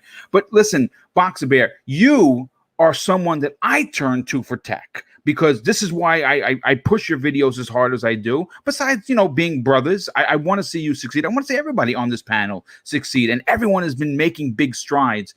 But when you hear Jason Ronald come out and say to the world that they are taking full advantage of everything that RDNA2 brings its new console, it's an exciting time. And it's the same price as the PlayStation 5. They could have easily charged $600. And yes, would people have been upset? Sure. But guess what we would have all done? Paid $600. No questions asked, because of what you're getting. What are your thoughts on this confirmation from the team at Xbox about RDNA2? I mean, it's fantastic. We have breaking news. Boom. Far Cry 6 got delayed. Somebody actually said that and Rainbow Six, the new one as well. I mean, that's. So, I think we're going to start seeing that more and more, folks. Yes, it's tough times. Just wanted to put it out there because we've talked about the delay of Halo so long. It's affecting a lot of games. Cyberpunk, Far Cry 6, and we will see a lot of other games too. Okay, but back to the actual topic. The RDNA2 thing is, I mean, it's not that they announced something new. Yeah, we have known about the features for half a year now, roundabout. But the confirmation that they gave is that the RDNA2 architecture in the Xbox is on par with their highest end line on PC. It's the RDNA2 architecture, and they're not leaving that anything out. There was always this rumor circling around that when they finally reveal the RDNA2 architecture graphic cards, that they will support a couple of features that won't be supported on the Xbox. So to have that confirmation is fantastic, that we indeed have our high-end PCs now for $500 in our homes. Just amazing if you think about that. And the feature set itself, I've done a video on that about 3 weeks ago, explaining what all these features are. So if anybody's interested, go check it out. The feature set is incredible. It opens up so many possibilities for developers, but that's also an issue for PC gaming, because we know that every Xbox game will come to PC. And I've always said the lowest common denominator we have now is the PC space, because not every PC will have an RDNA2 high-end super graphics card in them. But what this does is it equals a little bit out the graphic cards advantage of NVIDIA and AMD and the console plays. And for that, I really hope that the minimum specs on PC will increase in the next couple of years. And if that happens, consoles are not left behind, because we now have the same feature set like the high-end PCs. So yeah, all in all, good announcement. Something we should all look forward to, because next gen is going to be awesome. Yeah, and yes, and it's going to be awesome for everyone. I mean, regardless of where you play, and we're potentially going to get a Switch Pro. Now, obviously, I don't know how powerful Nintendo is going to make it, but they don't necessarily really need to. Yeah, it's a different ballpark. Nintendo is really driving in their own lane. And listen, quite frankly, look, I'm running. I don't know if anyone got a chance. I know it's an Xbox show, but did anyone get a chance? And this is to my Switch brothers and sisters out there. Please, for the love of Jehovah, download the Calamity demo. It's, my God, I understand it's a hack and slash, but it looks so good. Oh my God. I was playing last night and I was amazed. I took like 50 pictures. I got a post on Twitter. It looks so good. I cannot wait. It comes out on I think it's the 20th of November. I mean, wow. God, all right, let me get my Switch. Yeah, do it. It's, oh my God, it looks so good. But anyway, so great points as always. Let's get to VJ. VJ, look, one of the very exciting aspects, besides, we're getting new hardware. We're getting 3 new pieces of hardware in under 2 weeks. We're getting a PlayStation 5. We're getting 2 different Xbox Series consoles. And, obviously everyone's excited. But Microsoft really have outdone themselves this time. They said that they were not going to be beat on price, but more importantly, they said they were not going to take the L on power. Phil Spencer and that team kept their word, kept their promise, and we are seeing revelations unlike anything we've ever seen in gaming. How excited are you to see what they can do with the full workup of RDNA2 at Microsoft's, whenever they want to use it for whatever game they're going to use it on? Yeah. You know me long enough, and the panel also know me for quite some time, to know that I'm not a technical person by me either, not even by a stretch of the truth. Not by any stretch of the imagination, Boom. So I apologize for that. And it's just that there's so many layers to technology and software, so therefore it's impossible for me to provide sort of anything meaningful or a meaningful insight. What I will say is it's pretty obvious, and we have talked about this on the show before, that Microsoft is being brave, bold, and brazen going into this next generation. And Sony, as ever, as a Japanese company primarily, and I know we look to Ryan, but I just think that he's a puppet in the whole scheme of things, is that Sony's, as a Japanese company, coming into, especially into this next generation, their approach is, as ever, conservative, especially in their business planning and approach, and making sure that they make money from the hardware within 6 to 8 months of launch, or depending on whatever that number is that they forecasted, is when they start making a profitability, whether 8 million, 10 million units. I don't think that this is Microsoft's business approach. I think their business approach has allowed for a more expensive console. I remember the day when we were discussing on your channel, Boom, in terms of how can Microsoft hit a $400 price point. And I think in retrospect, we should be thinking, how the hell have they achieved a $500 price point? Great point, dude. Great point. Right. So you also know me really well, Boom, that I find the talk of technology interesting, but not fundamentally engaging. What drives me towards gaming, besides being a great creative and artistic medium that mesmerizes you and brings people together into a fellowship, that's what's fantastic. Yeah. It's the games that can engage you, and you don't have to look any further than our first topic, Halo. Halo is a creation like no other. It's something that smacks you. It's a once in a generation something that smacks you on the forehead, and you never forget about it. It's one of those games that's able to sort of seduce, beguile, and delight and thrill you, almost like, I don't know, like music or paintings, for example. Yeah. Mm-hmm. And I think that Gears and Forza, without a shadow of a doubt, are in that echelon of categorization, if I can put it like that. I can barely pronounce it. To be sorry, Boom, my thought's gone off on a sidetrack now, and the talk of music and painting has actually caused a quiver in my sort of personal sea of memories, and it's and we also have a piranha plant that has joined the fight. Yeah, I was gonna say, is it the puppet? Is it my piranha plant, Steve? Because you said puppet, and I was like, wait, I think I got this little piranha plant here. Might as well put them to good use, you know? So it's caused the quiver in my mind of sea of memories. It's casting my mind back to Mario Paint on the Super Nintendo. But that's it for me today, Boom. And thank you. All right. Well, listen, VJ, we definitely appreciate all the knowledge that you bring. I mean, obviously, I'm not a technical fellow, not even the stretch of the truth here, folks. I'd be the first one to be. I attempted to go to school to learn how to make games, and I backed out because I don't want to know what the magic is. And the same thing with building consoles. If you gave me a rig to build, you know what? I'm going to hire someone else to do it, because good luck with that.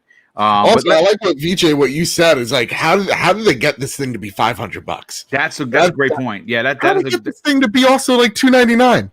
Yeah. Don't ask questions. Don't just accept it for what it is. Okay. It's fundamentally their business model, you see, and Phil's alluded to it in so many different ways that I think, look, we're just panel guys, right? But the professional guys out there with Twitter with 50, 60, 100,000 followers, with YouTube, guys with 100,000 followers, and IGN with. This is why I get so frustrated with them. They just report the news, and that's why, Boom, I always keep saying to you that this channel and channels like this are so important to get the message out there, and deserving of so many more views. Not because we want to be big and famous and all that. It's just to get the facts and the information out there, so people can take what they think is important or correct from us, and then make up their own minds. And I just don't think that the media allow for that in any shape, way, or form. And it's so disappointing to see. So anyway, I'll stop there, Boom. I don't want to go off on another. No, I definitely. Well, listen, your comments are always welcomed here, brother. No matter how long or short they are, we definitely appreciate it. But 3-Bit, why don't you close out today's show with your opinion on this? Obviously, you're in a business that deals not only in product, but you deal in technology, and technology is always moving. Technology always has to be ahead of the curve, and it seems, and it appears, based on what we know and what we have been given to us by Jason Ronald and that team, that the Xbox Series X and the S, the little brother, the $300 little brother, are going to be using RDNA2 to its best capability, and that is impressive in itself, especially when you match what VJ had to say about how did they get this price point to what it is. It is pretty epic. What are your thoughts on this, on this confirmation from the guy that helped build this console? Yeah, first off, in terms of the pricing, I think it's quite amazing that they were able to get a $500 console. If you try to get the same specs for a PC, it would reach $1,000 to even $2,000 to try and get ray tracing on consoles. And the partnership with AMD trying to get these the manufacturing costs down comparatively to the market, where we get a cost, right? We get like the $500, but in terms of what they are actually manufacturing, I'm sure it's a slightly different price. Whether it's more or less, I'm actually really interested in whether they are manufacturing at a loss or if it's actually cheaper than we expect. Is something I think we'll be studying once these consoles come out. But yeah, it's amazing that this console is confirmed with full RDNA2 features at the same price as PS5. And listen, I think a lot of people don't know what RDNA2 fully is. Essentially, RDNA2 package has just several features like VRS and mesh shaders and direct machine learning and sampler feedback and all that stuff. You guys probably like, what the heck? But then go watch my video. Well over my head for sure. Yeah, and what that does, it essentially it increases the performance per watt. It increases the performance and efficiency for games. RDNA2 has ray accelerators for ray tracing in games, and it kind of packages all that together within RDNA2. So the reason why Dealer was saying that the PS5 is essentially RDNA1 is because Sony simply chose not to go with that feature set. They chose different. They chose a different route essentially, and I'd argue that because AMD was putting RDNA2 together still, it's the reason why it took so long for developers to show gameplay for the Series X, because the kits for RDNA2 was still being made, and Sony had a different approach with their chipset. So if you didn't understand anything about what I just said, look, all it means is you'll be getting some great ray tracing, amazing lighting techniques, and better frame rates with RDNA2 on the Series X. And just to close out, I think it's amazing that people like Dealer and Colt has been saying this since March, since like January. Mm-hmm. Yep. And I don't want to point this out, but a lot of these content creators on the other side was kind of just saying for a whole year that the PlayStation 5 is 13 teraflops, the Xbox is being held back because they're supporting older games, while Sony's dancing in the background with their copy of Miles Morales. Or that it's overheating, or the fact that the PS5 is RDNA2 with RDNA3 features. And look, at the end of the day, both of these consoles are going to have amazing graphics. They're both going to perform very well. But yeah, it's just the way it is. I think the technology for both of these consoles are very impressive. And at the end of the day, it's all about the games. And and I'm interested to seeing where it's gonna go with all these different feature sets, because I think Archimedes pointed out the fact that that PC could be holding back, which is such an interesting thing, because for years PC Master Race. But I think PC needs to raise the minimum spec for these consoles, which is really interesting. In order for us to really achieve what we want to achieve for this next gen. So, yeah, that's my opinion on it. I'm really excited for this next generation. Yeah, it's going to be great for everybody, regardless of whether you play or like most of us, we play on everything. But listen, folks, this has been a great 2 hours, 2 hours and 6 minutes into the program. Hopefully you enjoyed yourself, whether you be mopping your house or doing the wash or just working out or whatever. Hopefully you did, in fact, enjoy today's very, very detailed conversation that we had. And we touched on some really big topics. And again, we didn't even get to one of the original written topics, which is hilarious. But I think that we can bring those back potentially on the Tuesday, a special edition episode of the Xbox Factor podcast. And I will be looking for a panel for that, because obviously this panel can't be there because they're here on Thursday, and that is more than enough. But let's get into the outros. Zemi, we will start with you first. First of all, thank you so much for being here as always. Cannot wait to hear your battle cries tomorrow in Little Hope as we play the newly released I guess you can call it a scare fest, because that's really what it comes down to. I think this is more terror than it was the last game. I think that Man of Medan was more like a Scooby-Doo murder mystery kind of a thing, where this seems like complete terror. And I expect you to be yelling and battle crying all the time when we play this game, just based on the early trailers that we saw. Tell everyone where they can not only hear this battle cry tomorrow at 1 p.m. Eastern Standard Time on your Twitch channel, but where can people reach out to you on Twitter, have a conversation, and check out your outstanding YouTube channel? You know, Boom, I don't think it's okay for me to keep up this charade anymore. You know, this battle cry charade. Guys, they're screams. They're screams of terror. The screams of terror. They are screams of terror, folks. And, We're just being nice about it. I feel like it is my responsibility to be honest here.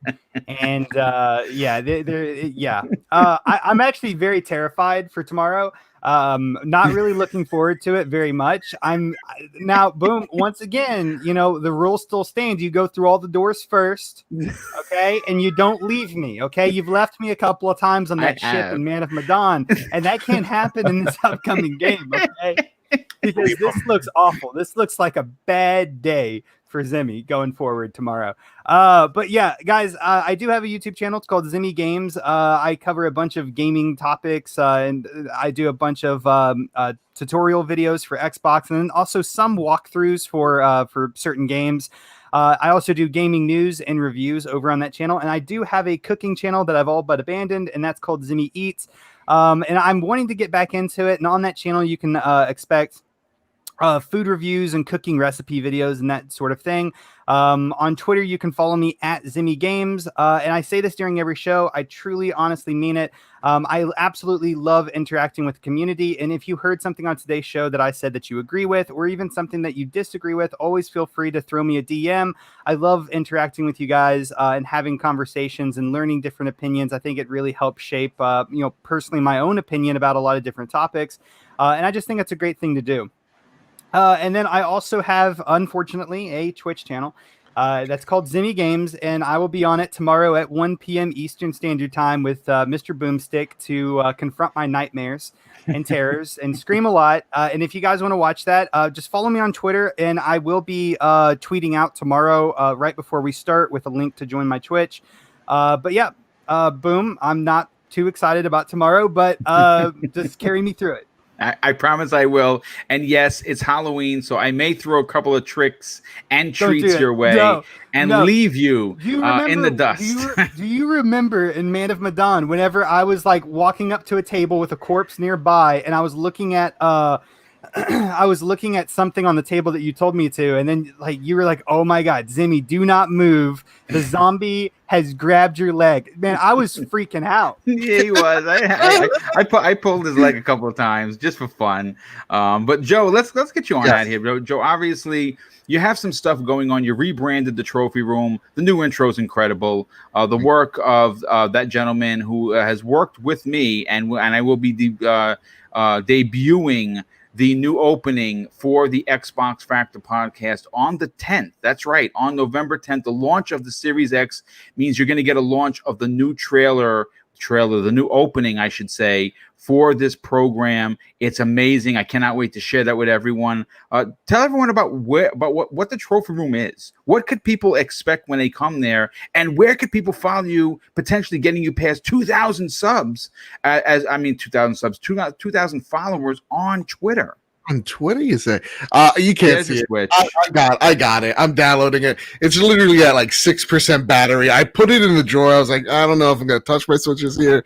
And then you tell me this stuff. And now look at this. It's out of the drawer. It pulled me back in. Excellent.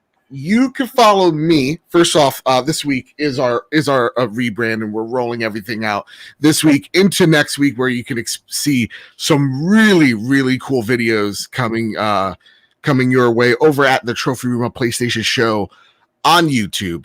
And the subsequent podcast, the Trophy Room of PlayStation podcast, premieres the video version on that YouTube channel. You can find the Trophy Room wherever you get your podcast services. It's a podcast made by the players for the players, where each and every Thursday, me and my best friend Kyle talk about the latest and greatest in all things PlayStation. This week was so much news. It was one of my favorite episodes we've done. We've gotten some terrific feedback on, so please check that out. Again, Trophy Room on Apple Podcasts, Spotify, Google Play, wherever you get your podcasts. And last but not leastly, and then I'm out of here. Letha Papa, then you get to mute my mic. Make sure you're following PS Trophy Room on Twitter. We are doing a Miles Morales giveaway. Nice. We have a pinned tweet. You like it, you share it, tag a friend to it, follow us there. You get entered in to win a copy of Miles Morales. Of course, that works for PlayStation 4 and PlayStation 5. Nice.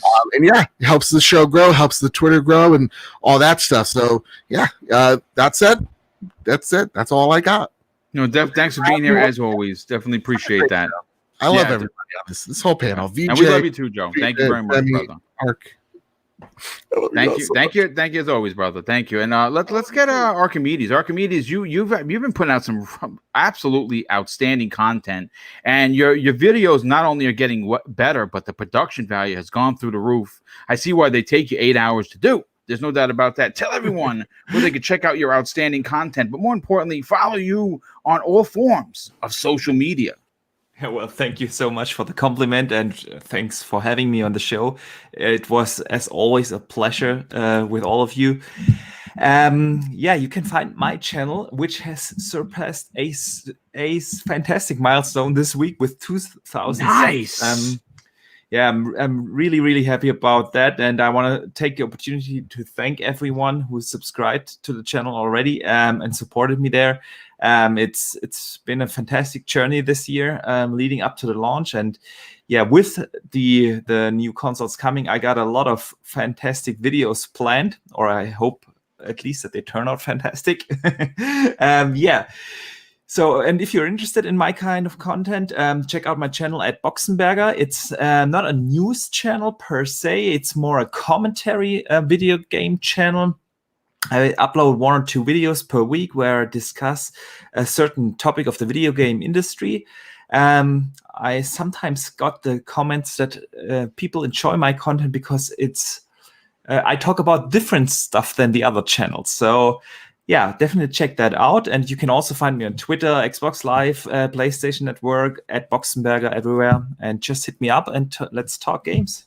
Yeah, well, listen, dude, like I said, just keep doing what you're doing, brother. The production value, the technical prowess that you're bringing to each one of your videos has increased, and we're all looking forward to seeing your career blossom. I think you got some big things ahead of you, and I'm glad that you made your start here. I'm proud to say that this small channel has been able to help so many, and that's what we want to continue to do. That's what's important to me. It's not everyone knows who Boomstick is. That's not the point of these shows. The point is not only to talk about games, but promote the people that take the time to be here. And I'm glad to be certainly a part of that. So VJ, you have you yourself, man. You if you remember, it was just an email to me. Hey, listen, I'm interested in joining your podcast. Here's my what I did before. This is what I could bring to the table. I brought you in. You've been a gold star ever since. And on top of not only being on this show, each and every week, you are on 2 other shows that are gaining ground in popularity. Tell everyone where they can follow you on social media, but more importantly, check out where they can listen to you on some other programs. Thank you. Thanks, Boom. Sorry about my voice. Yeah, well, that's the wildfires, brother. We get it. We get it. But I just wanted to apologize to the chat. You know, I'm pretty active in there. It's just because I'm on a Wi-Fi hotspot. I can't open another window and yeah, listen. You don't want to move because you don't want to be bounced out of the show. Yeah, so I'm really sorry, but hopefully the internet will resolve itself. And I can't remember those words that you use, that catchphrase, close out the show. They used to be synonymous with me, and I was thinking of 3-bit, and I was wondering to myself, have I been promoted or demoted? It's just a joke. No, you'll never get a demotion here, brother. You're good. You're all good. You're all good. It's just whenever you say those words, suddenly my ears and my my eyebrows, everything's, oh, is that me? No, it's not. It's 3-bit. So I'm just getting used to that. But you can find me. Everyone can find me at VJ at Viewpoint Gaming. I'm on Green Pass Gaming on Sunday, this upcoming Sunday. Then with Clowns, who's a very good friend of the show, as Boom would say. On Tuesdays on Four Guys with Quarters. And I'm on Stubbs Gaming, and he's getting better. I think he's had his staples out today, so I want to give him a call and see how he's getting on. But he's really improving, Boom, and he's becoming a fantastic host, and he's really managing his show as well. And he's got fantastic guests on there as well. And I can absolutely agree there. And I know he's a small channel. Yeah, sorry, Archimedes. I know he's a small channel, but Boom, I find that we all start with 1 sub, brother. We all start out with 1 sub. Doesn't matter how big or small. Yeah, I just really want to support him as much as I can, and he's got fantastic members of the community there as well that are given an opportunity that they may not be given on other channels. So I just think it's fantastic, and I hopefully he will say one day that I was one of the guys that helped push him to actually make it happen. But yeah, all in all, Boom, it's been a few months now that I've been on the show, and I was really worried that I'm always worried that I might be a doubt for it, but I try my best to get on, and somehow the hotspot held out. And thanks for some brilliant topics today, and they were definitely engaging, and the chat was really on fire. And yeah, thanks again, Boom. I really appreciate it. My pleasure, brother, and thank you so much for taking the time to be here. And last, and in no way least, the newest addition to the Xbox Factor podcast, someone that I believe not only has a great future ahead of him in the career that he's currently building outside of YouTube. I think he has a career in YouTubing as well as podcasting and content creation. 3-Bit, why don't you do me a favor, brother? Tell everyone about yourself, where they can follow you on social media, and what else you got going on. Yeah, guys. First off, I want to say, Mr. Badbit, you are my favorite PlayStation content creator. So there you go. You know, and to the chat, you guys were very lively, and to the panel, you guys were quite amazing. And I always try to stay positive. I know this episode I had some things to say, but you know, I think I'm at the end of the day, I'm really excited for what these consoles got going on. And you guys can follow me on Twitter. It's the VGHD, and on YouTube, it's the Video Games HD. I got a lot of projects coming up. I will be interviewing the writer of The Origins of Wolverine on my channel. Nice. He's my boss, so there you go. There you go. I'll be doing that on my channel, and a couple other things I got planned. I'm trying to balance it all. I'm very new to the YouTube space. Well, kind of. And this is my first podcast that I've been featured on, so I'm learning as I'm going. Being with you guys are very experienced, so I want to just thank you guys for giving me the opportunity, and thank the chat. I learned a lot from being with you guys, so thank you guys.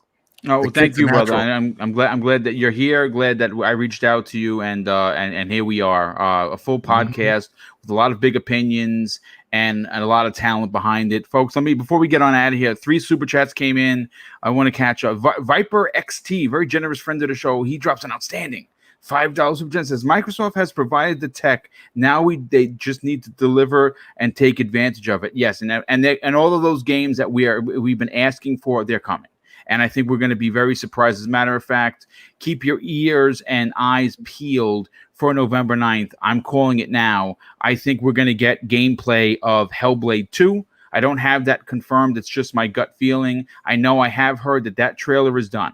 That trailer is ready to go. And I think we're going to get some big surprises on the 9th right before launch. And Hellblade 2 from Ninja Theory is going to be one of those surprises. East Texas Alex, another generous friend of the show, he drops an outstanding $5 super chat and says, just wanted to say how much I appreciate all the hard work and dedication you put into doing all of the live content. Keep it up, and God bless you. Well, thank you, dude, very much for the blessing, but more importantly, so much for the kind words. It is very, very appreciated, and of course, your generosity as well. And Dirk the Daring is a new channel member. Well, thank you, Dirk. Super appreciate that. But one other little bit of housekeeping, and I promised I would do it, and I'm a man who keeps his word. Flamish, the most positive gamer in the world. You know him from Twitter.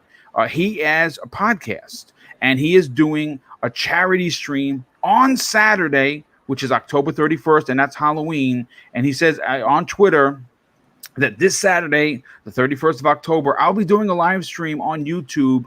For more info on this video, just hit him up on Twitter or DM him. But he's also doing a charity stream, like I said, and he reached out to Xbox, Phil Spencer and Aaron Greenberg to see if they would also be somehow involved. I don't know how far he got with that, but check out the Flamish on his YouTube channel and try and support this charity that he is doing. And of course, we're going to close out the show with something that's important to me. Hopefully, one day it'll be important to you. And it's something that my dad taught me when I was a kid. It made me a better New York City police officer, where I spent 21 years protecting the people of New York City, but it also, more importantly, made me a better human being. And he said, son, treat others how you want to be treated. And also, it doesn't cost anything to be nice. You live by those rules, and I can guarantee you, you're going to have an awesome day. So take care, everyone, and we'll see you next Tuesday on the bonus edition of the Xbox Factor podcast. Take care, everyone. All right, take it.